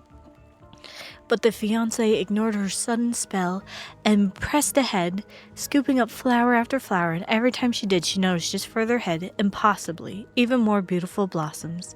Carried by the sweet fragrance of spring air, the fiancé, crept farther and farther into the woods until she turned a corner, stepped over a mossy fallen tree trunk, and realized she had been here before. But this wasn't the clearing she remembered, or at least not how she remembered it. The flowers were suddenly overripe, decaying, falling from their stems into festering, moldy piles on the floor. Where bees had been, now only flies buzzed. Where the scene of flowers had once intoxicated her, the odor of mildew now made her sick. She turned and looked back, but the path was dark. Into a shadowy glen she walked and walked and walked. That day, as guests gathered at the farmhouse, the fiancée was nowhere to be seen. Her friends, family, and love began to look for her, but to no avail. They searched the pasture, the tree line, and into the forest, but there were no beautiful wildflowers or young lovers to be seen. Just old dead trees, trampled vines, and moss-covered rocks. The fiancé stayed a fiancé for eternity, always wandering, looking for fresher blooms to clip, but never finding them. She's crying. Distracted by a never-ending search for perfection, unable to see that you are loved for who you are. Out there all alone. I thought it was beautiful and sad, just like someone we know. How was story time? A lot of people like to take pot shots at sequels, but I think every good story deserves a follow-up. When you think it's the end, the sequel is almost never as rewarding as the original. That's why I'm much more a fan of the episodic style of storytelling. Knowing it's a series takes a lot of pressure off of any individual installment and builds a greater sense of community between audience and creator. Tell me, Serene, if you could delete any sequel from existence, which would it be? Don't answer that. We actually don't care. We're just here to make sure that we seamlessly move on to the next segment of the evening. God forbid my small talk get in the way of a romantic Twilight moment. Dwight, I'm gonna need you to shut your yap trap. You know that we need to get back to that thing we do whenever we're not on screen. Okay. You have fun tonight and try not to wink wink end up dead. Why did you say the words wink wink out loud? And what kind of double entendre are you getting at with the end up dead thing? Dwight is physically incapable of waking, not since the accident. And you do know that all of these people are despicable criminals with double-digit kill counts, right? Well, except for Spirit. She doesn't really belong here. She's strictly a victim, not a perpetrator. No wonder she's pissed. Did I hear somebody trash-talking Spirit? Deal me in. What do you say we take this talk to the hot tub so I can soak this bod while I roast that ghost with some killer hot takes? Please, enough talk of burns. Things that are lit are getting blazed. It's enough that these activities had to be set next to a literal fire. Must I be surrounded by figurative flames as well? What if we turned and ran as far away from this place as we could? Just you and me. On those spindly legs, you'd probably tire before you got too far. If it's running away to someplace more secluded, Serena's after, they should obviously join me. Have you seen these legs? Pure power. Not that my walking speed really reflects my giant stature, but that's because I choose to move slowly for stealthy reasons. It's my own choice and it's completely logical. Why is everyone so obsessed with comparing themselves to each other and creating drama? I'm so over all that. Don't you get it? Society wants to trick you into fighting with each other so that corporations can swoop in and sell you fake solutions to all your fabricated problems. I'll be sitting in this shade and drinking something locally sourced while thumbing through a public domain novella printed on recycled paper because I refuse to play their game anymore. It's like she's actively trying to be as unappealing as possible. Does it really turn anyone else on or just me? Despite Trapper's insatiable appetite, it seems his attention along with the attention of everyone else is still on you for the moment.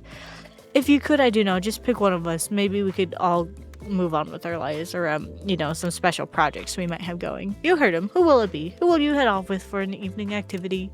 I'm just saying, you may not get a ton of chances to date around like this before your time on this island comes to close. And no, I'm not satisfied with that name either, but with this streaming reality TV dating show boom happening, it's pretty much all that wasn't taken.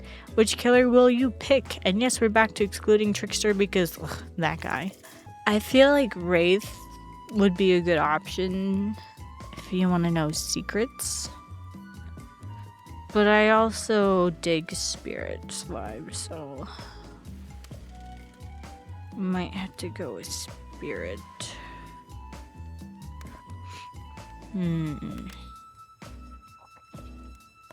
I don't really want to go with Trapper either.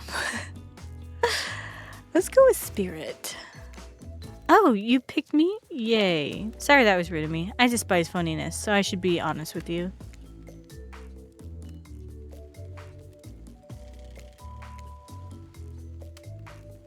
Floating, subverting expectations, grinding my teeth as I imagine sweet, sweet revenge. It takes a lot out of me, so don't stop bringing your A-game, alright?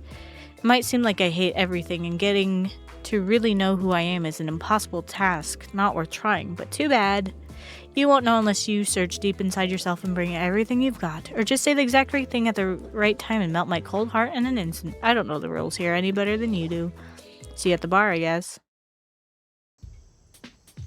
You arrive at the bar to find Dite and Claudette both holding cocktail shakers, surrounded by a bevy of bottles for assorted boozes. Who's ready to get wasted? Well, I don't drink, so not me. You really don't drink ever? Is that like because it will just fall out a hole in your stomach thing? Or I don't drink alcohol because alcohol is poison of the body and the mind. I don't need to act like a fool to have a good time thing. Then why did you choose a mixology lesson as your romantic nighttime activity?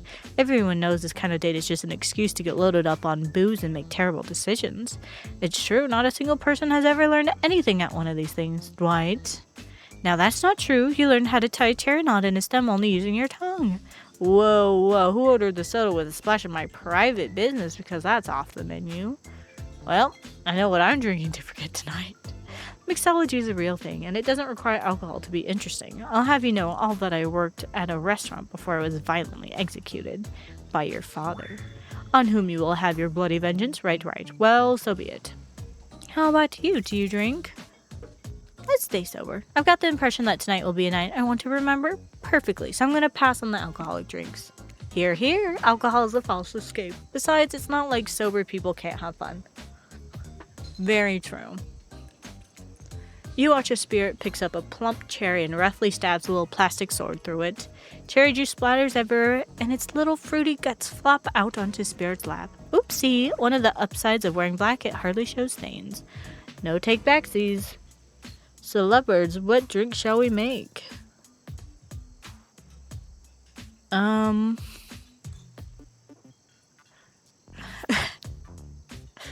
Feel like a Bloody Mary's too on the nose? Let's do dark and stormy.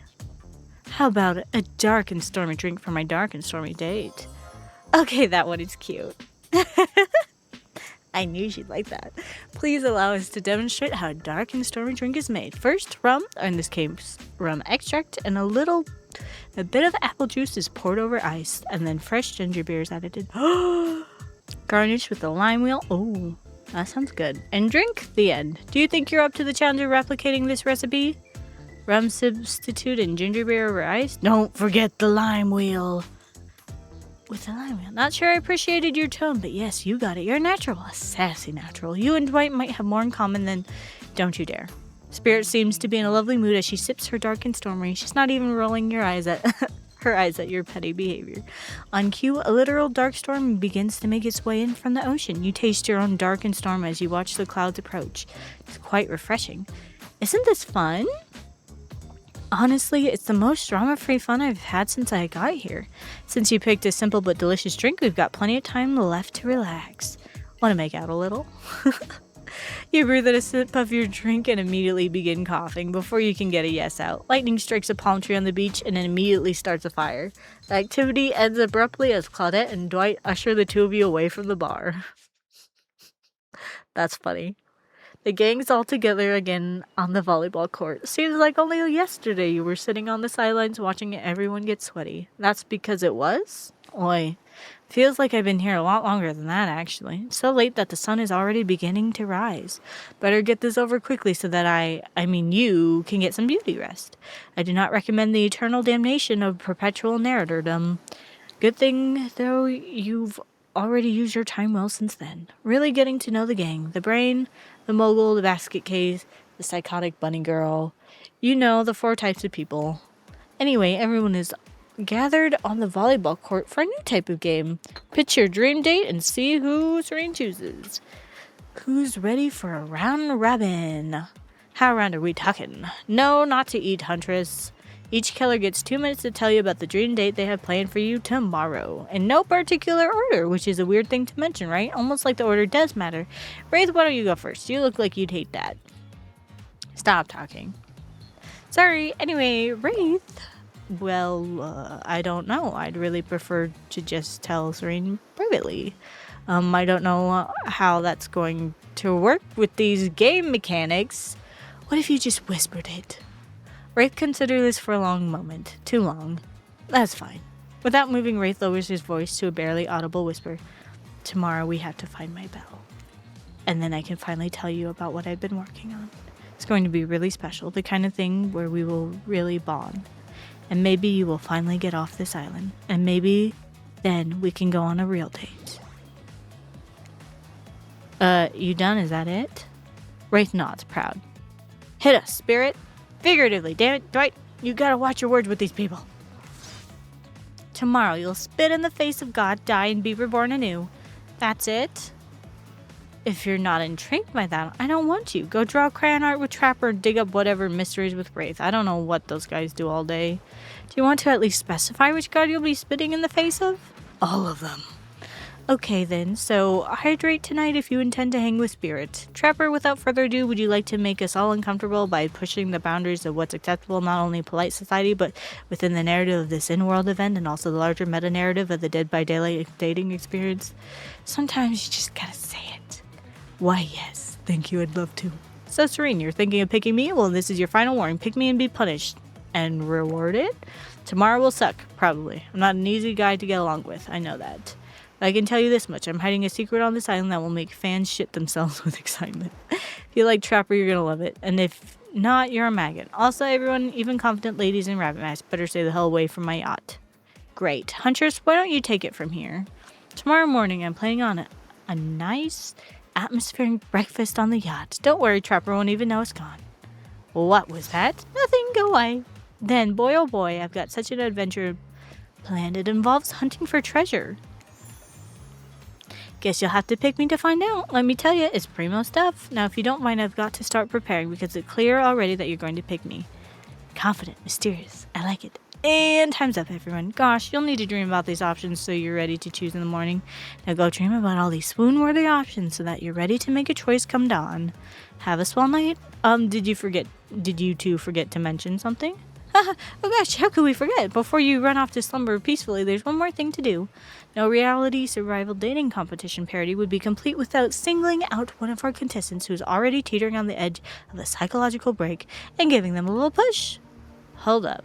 This has been a survival dating competition parody this entire time and I'm only just now finding out about it? Come on, the signs were there, you just didn't read them. Welcome to Murderer's Island! It's now time to eliminate one of the killers. Oof. It's like a butchering, but it hurts even worse. You can't kill a killer, but you can break their heart. Do you dare to even try? You mean... That's right. Tomorrow one of these sexy slicers will not be eligible to take you on a date. Who's it gonna be? But why? Because it's dramatic, because it's surprising, because it's a classic reversal of fate, and it will hurt someone's feelings. Someone's dangerous.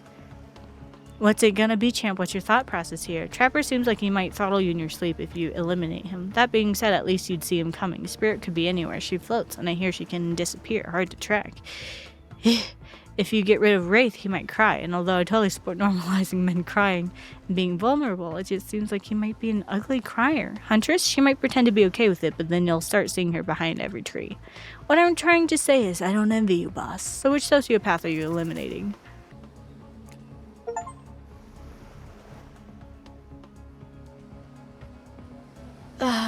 Look, I'm here and I'm horny and I'm not really getting positive reinforcement from you, Wraithy Poo.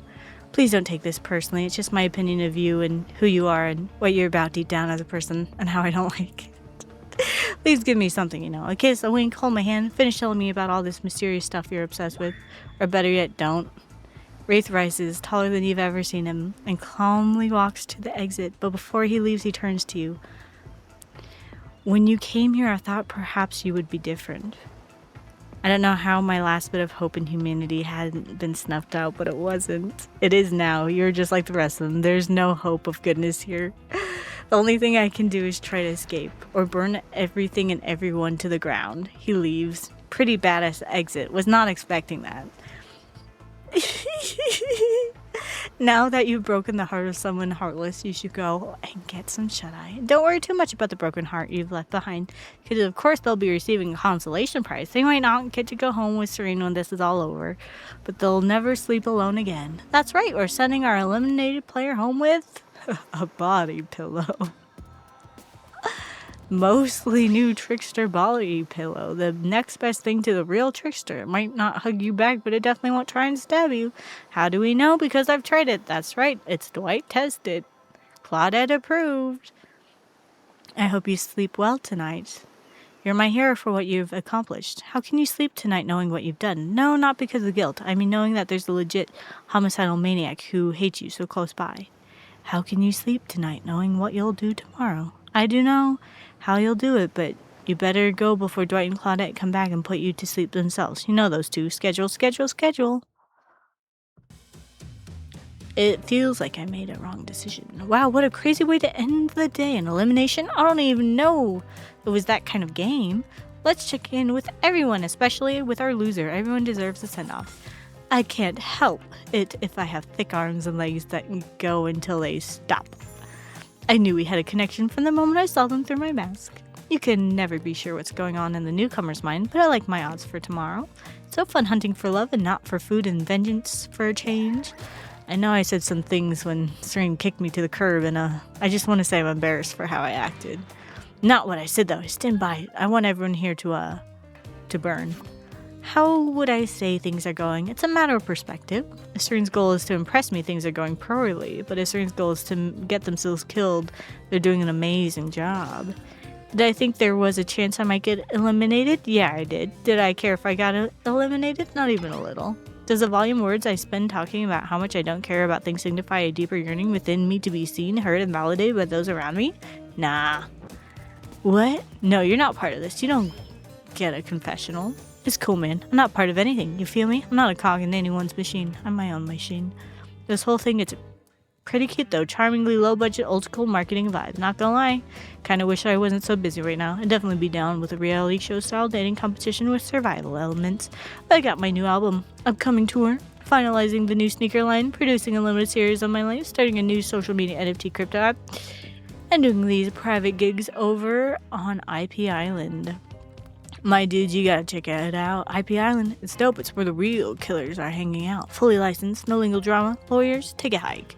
I'm not gonna tell everyone that Trickster said about them. Don't worry. I'm telling you about your favorite established characters from all over pop culture that can't be seen on this island. Hell, you probably can't even mention them, like Ghost. Don't you say it. Look, we get it. You're very popular and in demand, but we have a game to get back to, and I don't want to get sued. Ghostface. Come on. Whatever, I don't care. I'm the Trickster. See you around, Serene. You too, narrator. I have a name, you know. You do? Yes, seriously. They do not pay me enough to deal with you people. Is it my turn? What? No, it's not your turn. You're sentient water. How are you even sitting in that chair? What's a chair? It's the thing you're getting all wet. Now it's gonna smell like mildew. Okay, rude. Fine, let's get this over with. It's your turn, Ocean. Do your check-in. Check-in? I was just looking for the bathroom. Bathroom? Are you serious? It's down the hall to the left. It's okay. Never mind. Never mind? What does that mean?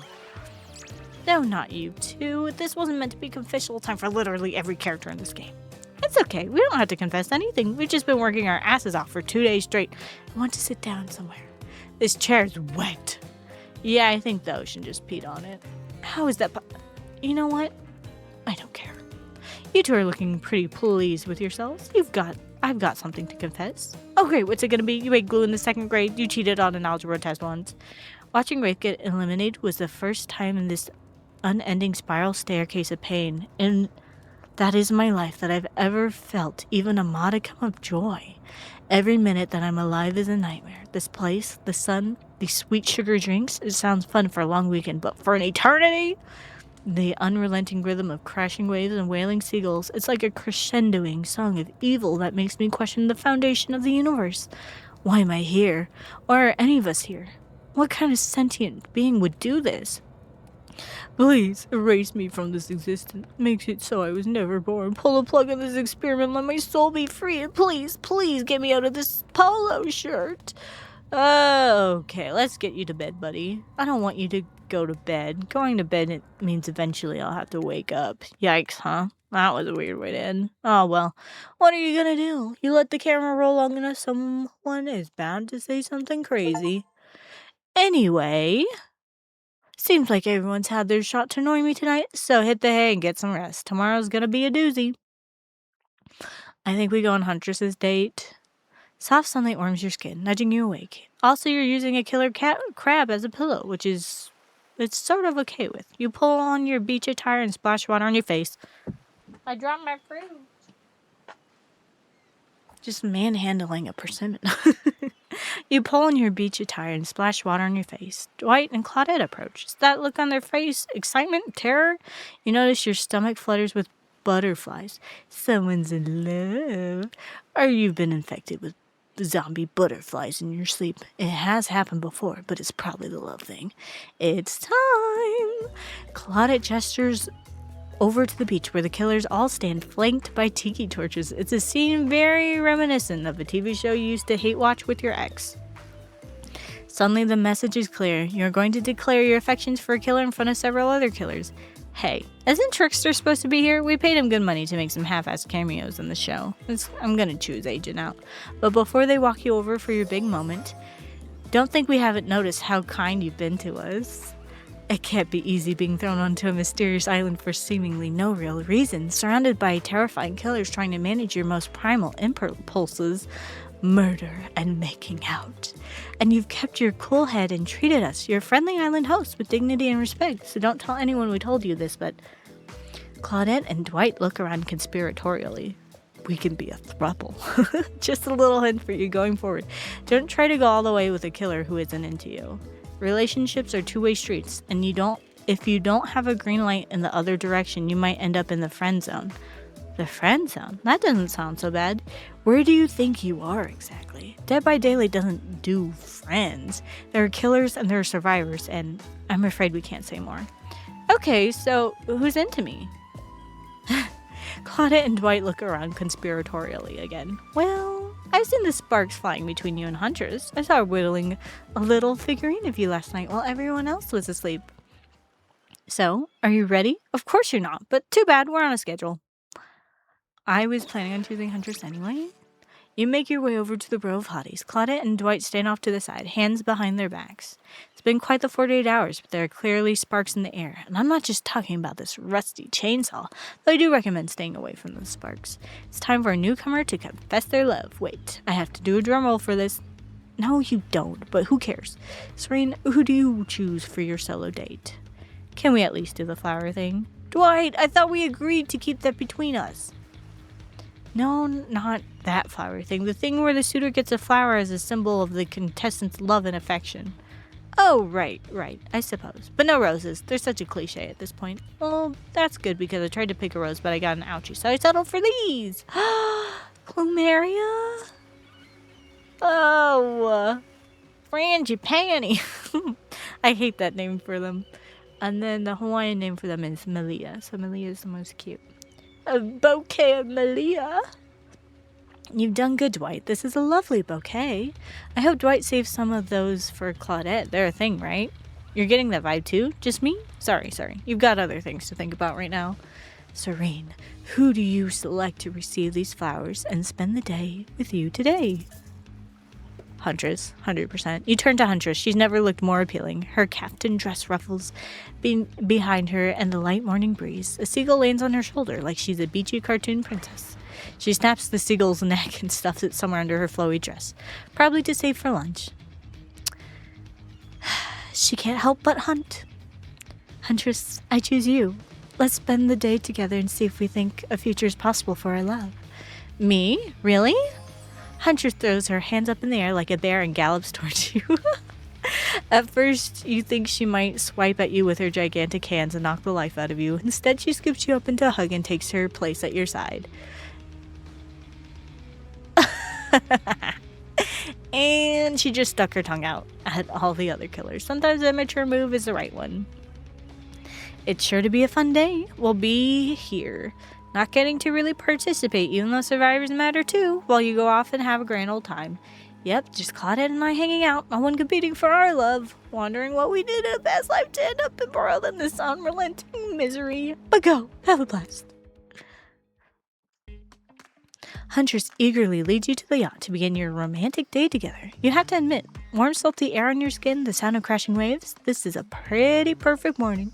Just you and Huntress. Hey cuties. Ocean's here too. Did you know that I'm teeming with flesh-eating bacteria and dead bodies? That pesky ocean always killing the vibe. You turn to Huntress. You sure you're okay here on the ocean? I know you don't like to be out in the open. Something about being here with you makes me feel safe. You both sit down at a beautifully set table on the deck of the boat. A wide spread of mouth-watering breakfast goodies are arranged in front of you. Can we get you anything? You look a bit green. I get extremely seasick. And Trickster replaced all the island's Dramamine with party drugs, so... Wait, how did they get here? Weren't they just on the beach consoling the rejected killers? Are there more than 2 of them? You motion one of them over. We'll both take a screwdriver, hold the orange juice. Of course. Hey, can you play this particular song for us? Set the mood. You hand Dwight a piece of paper with a song title written on it. Sure though, I doubt Trapper has it in his vinyl collection. Soon the haunting melody of Huntress's mother's lullaby streams through the yacht's expensive stereo system. The boat rocks as though to the rhythm of the song. The eerie melancholy mood is really quite romantic. Breakfast has never been this intimate. You reach out to touch Huntress's hand when suddenly a loud bellow scares you. You knock your freshly poured flute of straight vodka onto the pristine deck. It's Trapper! He's screaming at us from the beach. Look how tiny he looks. From all the way out here, Huntress squishes his head between her fingers like a child and giggles.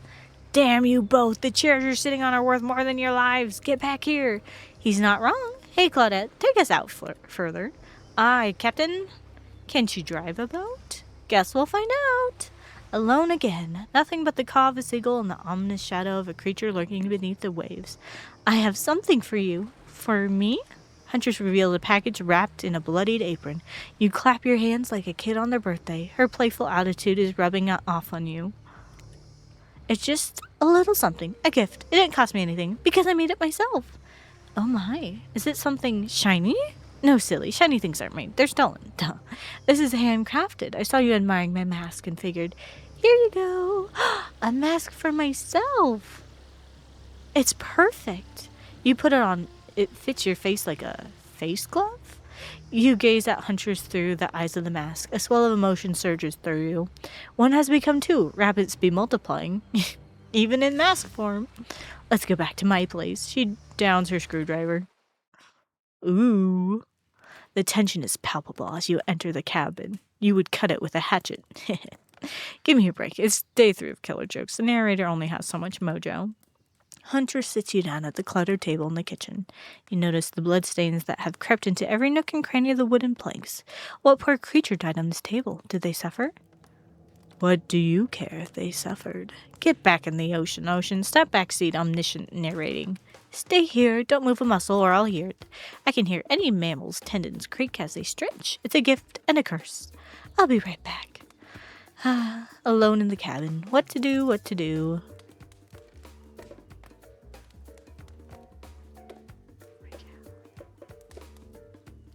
Tidy up myself. Tidy up the cabin. Freak out. About what?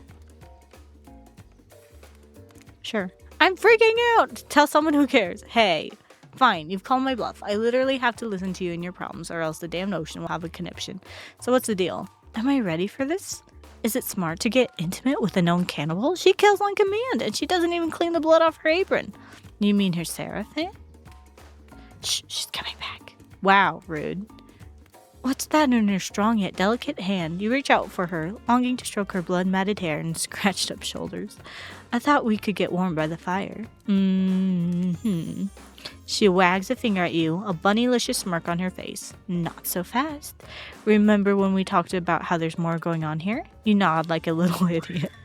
Well, I know now there's something up.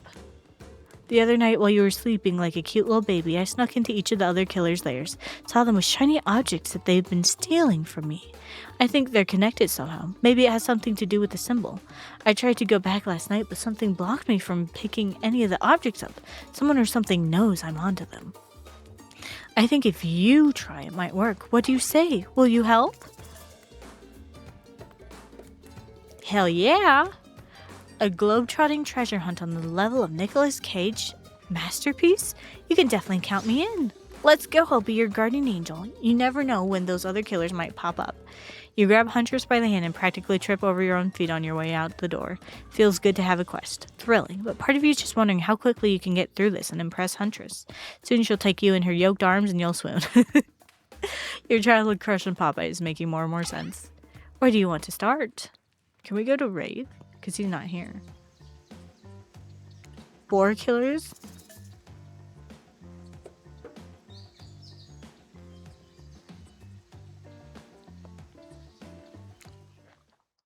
Because he's not here, yeah?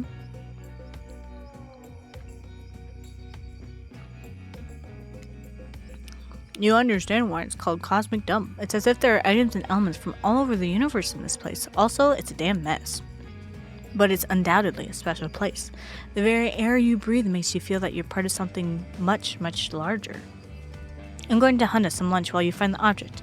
You'll know it when you see it because it's extremely shiny. Ah, how long have you been standing there? Are we ever really there? I don't have time for your existential crisis today, Wraith. Huntress and I are totally gonna get it on soon, I hope. Look, I need to find a special object you have hidden here. You stole it from Huntress and she knows it. So you're trying to figure this whole thing out too, huh? Come check this out. Hey, this is what I wanted! Bit of a sudden subject change, but sure, it's Wraith we're dealing with after all. Wraith leads you to a telescope, though through it you can see a far-off island in the distance. Party Island, also known as IP Island. Holy smokes, is that? Sorry, I actually have no idea what that is. Would you mind filling me in? It's IP Island, where all the coolest killers from intellectual properties that were legally obliged not to mention by name hang out and party with Hollywood celebs and Silicon Valley moguls. That's not even all. Zoom in over there. Oh, Ghosty! I said not to name them. Aw, geez, now I'm gonna have to clear the rights. You have no idea how much my lawyer charges by the hour. I'm sorry, he just kind of popped up. His heart's in his eyes. I'm telling you, something crazy is going on here. I'll have you know, I wasn't trying to steal anything from Huntress. I was just looking for answers, but also occasionally losing said answers. Yep, that's right. The thing you're for, I can't actually find. So good luck, I guess? Oh, good, a minigame. I haven't seen one of those before in the past 10 seconds. Okay, but what if... Oh, shit. Not bad. Oh, not bad. How are you supposed to get the perfects? Like, if the... Shit. Missed completely. Finding one shiny thing in this place is like finding a needle in a giant dump of things from all over this and several surrounding dimensions. Honestly, I'd settle for pretty much any shiny thing we could get our hands on. So just grab something and run for it. You see an old pair of glasses on the ground and quickly grab them. Lights? It's hard to believe that these old glasses really mean anything special, but a lady like Huntress deserves whatever she wants. You spend a moment imagining Huntress' glasses. Would she wear them over the mask or under? Hey, that's not just some junk, those are my reading glasses. I just subscribed to Highlights. The children's magazine? There are 4 killers who have stolen from Huntress. You're not going to let them get away with it. As for Wraith's hiding out, those are already covered. Which one will you investigate? Can we go to Trickster? You arrived at Trickster stage, but there's no one here. Not Trickster, not an audience, not anybody. Nothing eerier than an empty concert venue. Think of all the fringe that once swayed here. The beers that sloshed over red solo cups. Mosh pits, tall guys standing in front of you the entire show. Lifelong friendships that actually only lasted for one summer. Good times. My concerts are always an experience. You should really come to one of my after parties sometime. They're a real scream. Put you on the VIP list. I prefer acoustic balalaika music. Trickster, I've never listened to your music, and I think sampling the sounds of people's screams is very been there, done that. Hey, no one talks to Trickster like that. How do you know about my samples? Somebody's obviously a much bigger fan than they're letting on. Show me where Huntress's shiny, mysterious object is, or I'll swipe that grin off your face with a chloroform-drenched rag. Way to harsh my mellow. Deranged violence and torture is only cool when I do it, because it's my commentary on how a shallow society, and I... make it look sexy as hell. Your thingamajig is that-a-way. Trickster backs away from you and resumes practicing an intricate dance routine. The way you stood up to that bootleg Backstreet Boy just now was... wow.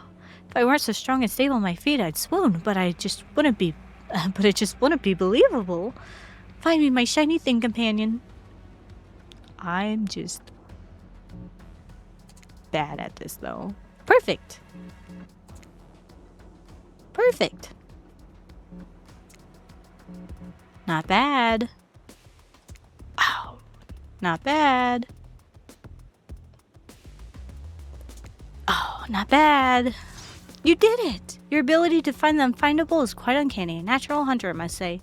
Do you think I might be able to find your heart? I would hope so. It's very important to locate, remove all the internal organs of your prey as soon as you fell them so their meat doesn't spoil. We found it.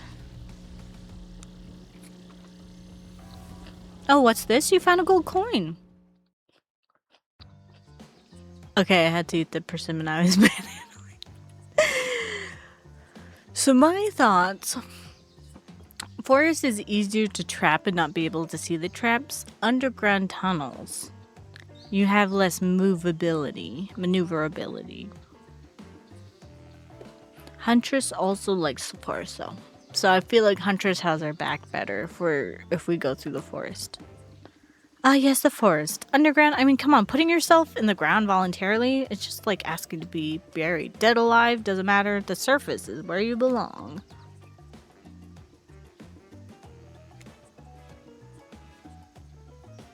But no matter, this is Huntress's domain. You think that'll keep you safe, eh? Well, uh-oh. Haha, you've stepped in one of my bear traps that I swore I'd get you with. I just said that. I've seen a lot of trapped animals, and I can confirm he got you. Well, crap, it's fatal. Darn it, Trapper, not again. Underground, huh? Sounds secretive. No one can stop you if they can't see you. That said, no one can rescue you if they can't hear you scream. And no one will need to waste time burying you if you're already underground when you die. But you're not gonna die, are you? Surely a dimly lit tunnel like this must be rife with traps. However, you managed to make your way along distinctly uncaught by any traps, rusty, bare, or otherwise. I got this. You're doing great. You're not at all afraid? Who, me? Nah, I gotta say this. This is up there among the nicest, damp, and seemingly abandoned tunnels I've ever wandered through. Look, it even has lights. Inspired by Huntress's bravery, you dig deep inside yourself and summon courage of your own. Which is good, because you're going to need it if you're gonna head through that very murdery-looking passageway ahead. You enter into a humid, shadowy cave. Dripping water echoes all around you. It's definitely not cozy like the cabin you left behind. You wonder, how deep does that pool of shiny water go? Let's get this over with. When your eyes adjust to the darkness, you see Trapper. He leans against the wall of a cave like a detective in an old film noir. I knew you'd come. Trapper, get out of our way, or I'll skewer you and serve you for lunch. You're wasting your time. You'll never find what you're looking for. Unless what you're looking for is a minigame. What? A minigame? How unexpected. How playful. How about you play it right now? Find Huntress's lost shiny thing.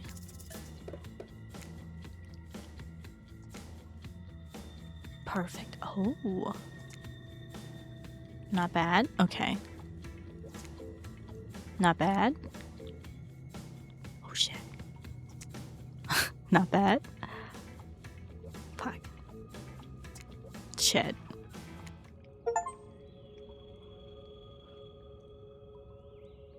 I'm sorry, Huntress. I wasn't fast enough. I almost had it, but it slipped through my sweaty fingers. No worries. My night vision is so well developed, I can see the object we're looking for right there. Huntress points at something glimmering from the floor. You steal this tiny object and run! It's a ballpoint pen!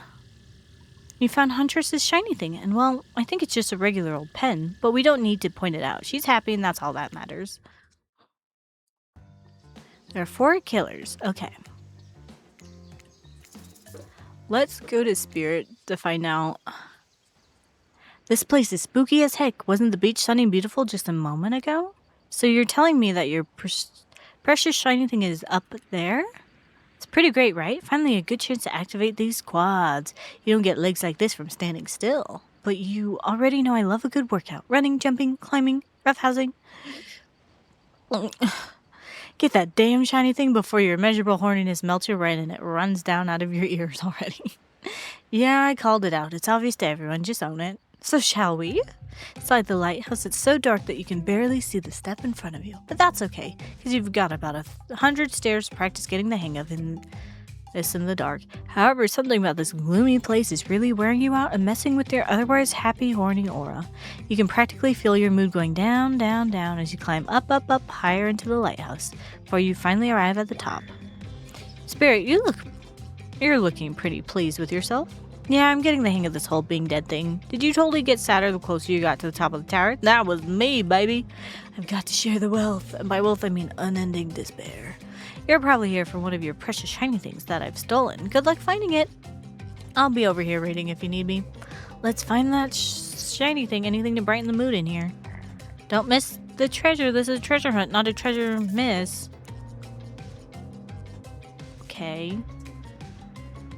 Perfect.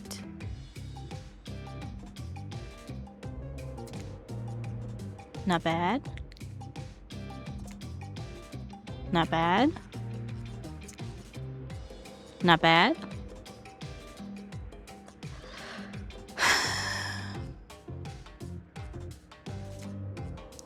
Not bad. Yes! Oh. Notice your dedication to me. I can see a raccoon lick itself from 200 yards away in pitch darkness. I definitely see you working that little butt off for me. Thank you. A shark. Can opener? Shiny thing get. You found a bottle opener? Really? This is a fancy item? Whatever. You're a real team player. Hey. No. Stop. Spirit doesn't even look up from her book. I think you'll be fine if you just peace out. Noise. Good job, Huntress. Phew, that was fun and scary. Good to see the other killers are taking their heartbreak in stride, more or less. You got a really nice tour of some of the island's lesser-known haunts. Haha, boom, still got it. We make a pretty good team, you and I. What can I say? I appreciate a fine collection. Now that yours is back in order, maybe we head back inside to appreciate it. And you collect a certain other special gift I've been meaning to give you. Special gift? Is it shiny? Suppose it could be if you oil it up enough. I'm going to be ill. When you enter the cabin, it's dark, barely lit, deep shadows stretching from wall to wall.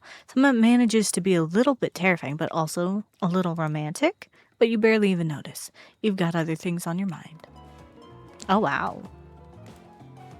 You're practically undressing each other as you walk through the door. Mine's elsewhere, and neither of you realized that the door was wide open already. You were incredible. Every time you found one of the objects, my heart beat faster and faster. Your nimble hands. Is there anything they can't find? The fireplace is crackling. Your heart is pounding. The smell of cinnamon is in the air. But wait, who is that? Huntress quickly pulls her beach cover up, back on. My darling. An older Russian woman bearing a striking resemblance to Huntress sits, warming her hands by the fire. She turns to you and you're shocked to see that she appears to come from a completely different time in history, wrapped in old, unfamiliar clothes that are completely out of place here at this beach retreat. Without thinking, you blurt out, "What an honor!" If it's cursing, we do not want to say it. So I will use a cheeky Google Translate. Oh shit. Is that... Oh shit, yeah? In English. Por favor. Holy shit! Who is this? I'll say, what an honor! It's you! Can't believe this. You're the Mama Huntress. I've been dying to meet you. Well, nearly. Can I help you with anything? Glass of vodka? A hatchet for revenge on the elk who slayed you? Oh no, my child. I'm quite content. Just happy to know that my little darling is taken care of. Huntress chuckles nervously. Hi, Mama. Claudette and Dwight burst in like they're in a prank video. Bet you weren't expecting this date to include meeting her mom. What? Hey, Huntress, how do you feel about your dear old mama coming to interrupt your date? Huntress throws a hatchet directly at the two survivors. It skewers the wall in between them. Without another word, they quickly scurry away. Good girl. Huntress turns to you. I hope this is all right.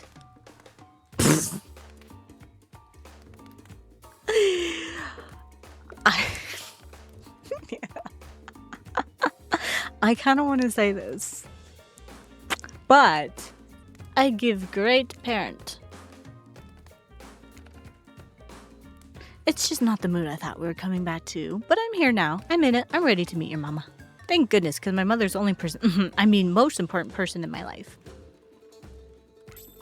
We Russians invented tea. Did you know that? Mama Huntress shoves a cup in your hand, and as you drink your tea with her, the air becomes warm around you. You, Huntress, and her mother sit by the fire and exchange stories and anecdotes. Mama pulls out some old-timey pictures of young Huntress in black and white, holding bloodied animal corpses with a chilling, dead-eyed stare. You all laugh and eat raw meat of some kind. It's a lovely time, almost like you're back home. You've forgotten that you're on a possibly cursed island atop what is likely some sort of hellmouth. Look, that's not official lore, I just call it like I see it. Every so often, Mama Huntress clutches her stomach and her eyes stare into the middle distance. She mutters some sounds as if reliving the moment she was skewered by an elk. It's very grim. I like you. Thank you for indulging me in my teen story. So tell me, what are your intentions with my... shock? I don't remember. Once upon a time, I tried to learn Russian. I would probably recognize like spasibo, privet, but like по-русски. But like the more than that, like that means bunny, but you guessed that already, didn't you? Or by now you've got your translator app ready. I'm not keeping her safe, she's keeping me safe. Start a family together is kind of wild. To take it slow. But we did talk about meeting the right person. Taking it slow is one thing. Let's do that. All that's on my mind is family. To forge our own forest dwelling with a brood of half a dozen at least, hunting side by side forever. Mama Huntress smiles at you. She reaches into her bloodied cloak and pulls out a handkerchief with a flower on it. For you, the one worthy of my Anna. Use it to clean your hatchet of viscera. You take the handkerchief. It's soft and smells of spices. I'll take good care of this. You point to Huntress. Her, on the other hand, she could take care of herself. Precisely! Huntress is ecstatic. You've won over Mama. No easy task. And family's important. My time on this plane is coming to an end. The weird magic from that ghost girl's black lighthouse won't keep me here for long. Don't want to get into the logic of this, but yeah, the black lighthouse can bring ghosts back to life. If you're still here, you're willing to believe anything. It was Spirit who brought you back. I'll have to thank her. Huntress's mama begins to fade. Huntress cries. You can picture her at 6 years old, lying over her mother's dead body. I fully support this union. I feel good leaving my daughter on this cruel earth with you. You share a meaningful look with the mother of your beloved. Mama Huntress fades away, leaving you and Huntress alone again. Not a second later, Claudette and Dwight storm back in, never alone for too long on this island. Time for a dramatic scene between the lovers. Shall we adjourn to the forest clearing for ambiance? You and Huntress stand, holding hands in the forest clearing. Dwight and Claudette watch your interactions closely. Too closely. Hey, I've really loved hanging out with you. I think it's time. Time? Time for... Oh, okay, I'm ready for this. Time for you to call me by my real name, like my mother does. Will you call me Anna? Anna? I don't know. Oh, that. Yes, of course. I think Anna is a beautiful name. And you're a beautiful person, Anna. Serene, do you know what I'd like to do with you? To do right now with you beneath the moonlight? I'm feeling closer to you than I ever have before, and there's nothing I'd rather do right now then. She averts her eyes. Does she mean what you think she means? Nope, she's just looking at Dwight and Claudette. Chop up these two fools with you. What? No way? Sure, absolutely. I feel that. This is tough beans. I love them, and I know part of what they're looking for is what would follow from this. Potentially. But it's also rude, I believe. Let's do this, and then we'll go from there. My hatchet is as sharp as my love for you. Let's get bloody. It's a gruesome scene. They just wanted to help us. We're being forced to help you. I can't hear you, hon, on account of the congealing blood in your mouth. Ah! I thought you'd never ask. Let's wear less. It's inside the cabin. Huntress strips off her caftan, revealing every curve of her muscled bod. You follow her lead, disrobing for the first time since waking up here on the island. Yeah, you've been sleeping in your clothes. No judgment, it's a strange new place. You kiss, and yes, if you were wondering, it looks like she's gonna keep the bunny mask on for the sexy time. This is the part where I skedaddle. Decapitation, sure. Tiger maulings, love it. Dudes crushing other dudes in car crushers, gotta have it. But hanky-panky, that I can't handle. I'll leave you horny kids to it. Ah, je n'amour. Que c'est beau. What, just because Huntress speaks Russian doesn't mean I do. I speak Canadian French. It's a thing. Look it up. Et Québécois. Am I nervously running my mouth now just to give you 2 time alone in the dark? Maybe. Stop me if you've heard this one. A hillbilly, a doctor, and a clown walk into a bar. Fine, we'll get back to it. Post doing it, you and Huntress lie together in the warmth of the fire. Everything is so perfect. You imagine Mama Huntress smiling down at you from beyond. Then you realize that's pretty gross to imagine her having just watched all of that, and you try to stop thinking about it. That was incredible. You're telling me. The doors of the cabin creaks open. You cover yourself with a blanket. Oh god, a severed arm claws its way through the doorway, leaving a trail of blood in its wake. No, we've walked right into a scene from a horror film. Soon as people have sex, they die. Not when I'm around. Huntress procures a hatchet from out of nowhere. Was that in bed with you guys? The wriggling torso of Dwight and Claudette follow their chopped up limbs. Slowly, the pieces of their bodies start to put themselves back together. No way. What the fuck indeed, my friend. You thought that this island would let us die permanently? Have you ever played Dead by Daylight? Come on. We have to get to the final scene. Decision. Claudette and Dwight lead you and Huntress back to the empty beach. You both bask in the glory of being freshly laid. That sounds terrible, doesn't it? Like some sort of laundry detergent. Freshly laid. Actually, maybe that's good. I'll get my agent to start circulating that. The island is strangely quiet. No sarcastic remarks disguising a broken young woman from spirit. No strange wide-eyed stare from the socially awkward wraith. No threats of imminent violence from Trapper. Even Claudette and Dwight are tight-lipped. They seem almost zombified.